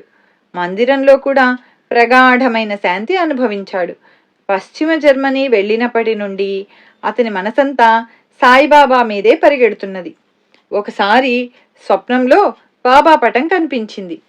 తర్వాత అతనికి గణిత శాస్త్రంలో మౌఖిక పరీక్ష జరగనున్నది. అంతకుముందు 2 సార్లు ఆ పరీక్షలో విఫలుడయ్యాడు. సామాన్యంగా 3వ అవకాశం ఇవ్వరు. అలాంటిది అతనికిచ్చారు. ఈసారి పాస్ అవ్వకపోతే అతడు కోరిన పై చదువు సాధ్యం కాదు. అతడు మౌఖిక పరీక్షలో తన వంతు కోసం ఎదురు చూస్తూ ఉంటే అతని బోధకులతో మాట్లాడడానికి వచ్చిన ఎవరో వ్యక్తి ఇతనిని ప్రత్యేకించి పలకరించి శుభాకాంక్షలు చెప్పి వెళ్ళాడు. పరీక్షలైపోయి అతడు ఫలితం కోసం వేచి ఉండగా ఆ వ్యక్తే మళ్ళీ ఇతనిని పలకరించి వెళ్ళాడు. నాడు గురువారం. అతడు ఆంగ్లంలోని శ్రీ సాయిలీల అమృతం ఆ ముందటి రోజే పారాయణ పూర్తి చేశాడు. పారాయణ మొదలుపెట్టినప్పటి నుండి అతనికి ఏకాగ్రత కుదరనారంభించింది. నాడు పరీక్షలో అన్నీ అతనికి తెలిసిన ప్రశ్నలే అడిగారు. అతడు ఆశించిన కంటే ఎంతో అధికమైన విజయం పొందాడు. తర్వాత మరొక పారాయణ చేయగానే మరొక పరీక్ష కూడా పాస్ అయ్యాడు. సినిమాలు, డిస్కోలు, విందుల పిచ్చి వాటికై అవే తొలగాయి. డాక్టర్ ఎం విజయ్ కుమార్ ఇలా వ్రాశాడు: మా బంధువు డాక్టర్ కెవి సాయి లండన్లో 14 సంవత్సరాలుగా వైద్యుడిగా ఉంటున్నాడు. అతడు 1983లో ఒకరోజు స్పృహ తప్పి పడిపోతే పెద్దాసుపత్రికి తీసుకువెళ్లారని ఫోను వచ్చింది. మేము ఆర్తితో సాయిని ప్రార్థించాము. మరుసటి రోజు తెల్లవారుజామున నాకొక కల వచ్చింది. ఆపరేషన్ థియేటర్లో సాయి మా వాడికి ఆపరేషన్ చేస్తూ తమ పిడికిలి తెరిచారు. అందులోంచి ఒక నల్లని తాచు మా వాడి పుర్రెలో జొరబడి ఒక నల్లటి ముద్దను బయట వేసింది. బాబా, ఇక భయం లేదు, అవసరమైనది చేశాను అన్నారు. డాక్టర్ రోగి తలలో నుండి పెద్ద వ్రణం తొలగించారని 4వ రోజు మాకు వార్త వచ్చింది. 12 సంవత్సరాల హోమీ ఎప్పుడూ బడలికగాను వక్షస్థలంలో నొప్పిగాను ఉంటుంటే పరీక్ష చేసి అతడికి గుండెలో రంధ్రమున్నదని, అమెరికాలో ఆపరేషన్ చేయించాలని డాక్టర్లు చెప్పారు. మే 16, 1976న అమెరికాలోని హోస్టన్ నగరంలో సెంట్ లూక్ ఆసుపత్రిలో చేర్చారు. అతనికి 2 రోజుల్లో ఆపరేషన్ చేస్తారనగా హోమీ అతని స్నేహితుడిచ్చిన బాబా పటం పెట్టుకొని ఊది నోట్లో వేసుకొని కొంచెం గుండెలకు రాసుకుంటున్నాడు.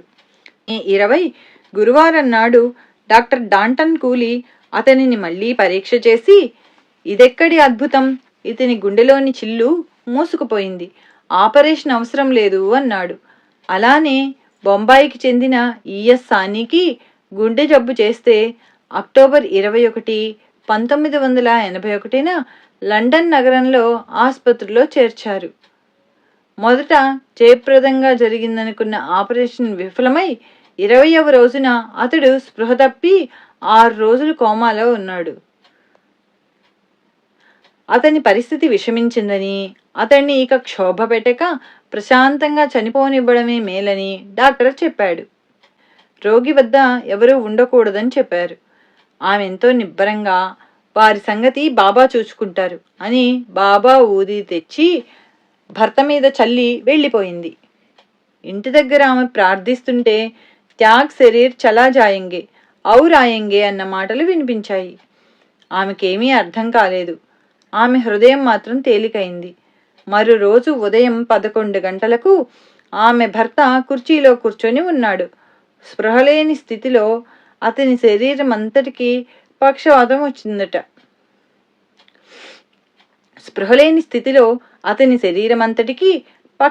వచ్చిందట. అతనికి మరో గది కేటాయించారు. అంతకుముందే ఆ గదిలోని రోగి మరణించాడని తెలిసి ఆమె భయపడి సిక్కులకు పవిత్రమైన గురుగ్రంథము, బాబా పటము ఆ గదిలో పెట్టి అగరత్తులు వెలిగించింది. నర్సు బాబా పటం చూచి, ఈయన నిన్న వచ్చి నీ భర్త పరిస్థితి విని అతడు తప్పక బ్రతుకుతాడని చెప్పి వెళ్లారు అన్నది. ఆ పటంలోని సాయి ఏనాడో సిద్ధి పొందిన మహాత్ముడని శ్రీమతి సాని చెప్పగా ఆమెకు మతి భ్రమించింది అనుకున్నది నర్సు. అలానే అతని వ్యాధి తగ్గి జనవరి 21, 1982న మన దేశానికి తిరిగి వచ్చారు. సి సింహాచలం గారు ఇలా వ్రాశారు: మిత్రులు ఆంజనేయులు గారి 9 సంవత్సరాల పాపకు రోజూ జ్వరం రావడం వలన నాడి బలహీనంగా ఉండేది. వైద్యులు అమ్మాయికి శ్వాసనాళంలో రంధ్రమున్నదని, శస్త్రచికిత్స తప్పదని తేల్చారు. నేనతనికి బాబాను ఆశ్రయించమని చెప్పాను. అతడు 2 రూపాయలు బాబాకు దక్షిణ పెట్టి మొక్కుకొని సిరిడి ఊది పాపకివ్వసాగాడు. అతడు తర్వాత సెలవు పెట్టి పాపను శస్త్రచికిత్సకు మద్రాసు తీసుకువెళ్తూ మళ్ళీ తానెప్పుడు డ్యూటీలో చేరతానో చెప్పలేనన్నాడు. కాని 4వ రోజుకల్లా అతడు తిరిగొచ్చాడు. పాప శ్వాసనాళంలో ఏ లోపము లేదని వైద్యులు తేల్చారట. అలానే నర్సారావుపేటలో ఒక మిత్రుని భార్యకు కడుపులో పుండని ఆపరేషన్కు చిలకలూరిపేట నర్సింగ్ హోంలో చేర్చారు. శ్రీ సాయిని శరణు వేడమని చెప్పి ఒక సాయి ఫోటో ఊది ఇచ్చాను. అతడు భార్యకు ఊది పెట్టి తన అత్తగారిని తోడుంచి నర్సరావుపేట తిరిగొచ్చాడు. ఆ రోజే ఆపరేషన్ జరగవలసి ఉన్నది. కానీ సాయంత్రం 6 గంటలకు అతని భార్య, అత్తగారు తిరిగొచ్చారు. డాక్టర్ మళ్లీ పరీక్ష చేసి కడుపులోని పుండు మానిపోయిందని, ఆపరేషన్ అవసరం లేదని చెప్పారట. శ్రీమతి ఎస్ లక్ష్మీకాంతమ్మ గారు ఇలా వ్రాశారు: మేమొక వంక కుటుంబ చిక్కులతో కుంగిపోతూ ఉంటే మా వారికి గొంతు నొప్పి వచ్చింది. ఒంగోలు డాక్టర్లు అది క్యాన్సర్ అని తేల్చి మద్రాసు తీసుకెళ్లమన్నారు. చేతిలో చిల్లిగవ్వలేదు. చికిత్సకు 10,000 అవుతుందన్నారు. దిక్కుతోచక సోదరులు శర్మగారింటికి వెళ్ళాను. ఆయన బాబా ఫోటో చూపి ఆయన్నే శరణు వేడుకో, భయపడకు అన్నారు. నేనలాగే చేశాను. ఎలాగో 1400 తీసుకుని మద్రాసు చేరాను. గదిలో బాబా ఫోటో పెట్టి సర్వము వారినే చూచుకోమని నమస్కరించాను. మరి రోజు మొదట మా వారినే పరీక్ష చేసి 1 రూపాయి మాత్రమే ఫీజు తీసుకున్నారు. 12 గంటలకల్లా ఆసుపత్రిలో చేర్చుకున్నారు. ఆయనకు రక్తమెక్కించాలంటే మా బావగారే రక్తమిచ్చారు. ఒకనాటి ఉదయం నాకెంతో శాంతిగా, ఉత్సాహంగా ఉన్నది. అదాటుగా ఏ వ్యక్తిని చూచినా అతనిలో సాయియే కనిపిస్తున్నారు. ఆసుపత్రికి చేరగానే అనుకున్న దానికంటే 10 రోజులు ముందుగానే చికిత్స పూర్తయి మా వారిని డిశ్చార్జ్ చేశారు. 10,000 అనుకున్న దానికి 10,000 ఖర్చుతోనే ఇల్లు చేరాను. శ్రీ సచ్చిదానంద సమర్థ సద్గురు సాయినాథ్ మహారాజ్ కీ జై.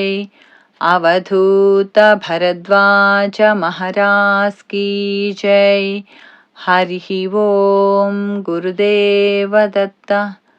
శ్రీ సాయి లీలామృతం అధ్యాయం 25 నిత్య సత్యుడు సంపూర్ణం. 3వ సప్తాహం 6వ రోజు పారాయణ సంపూర్ణం.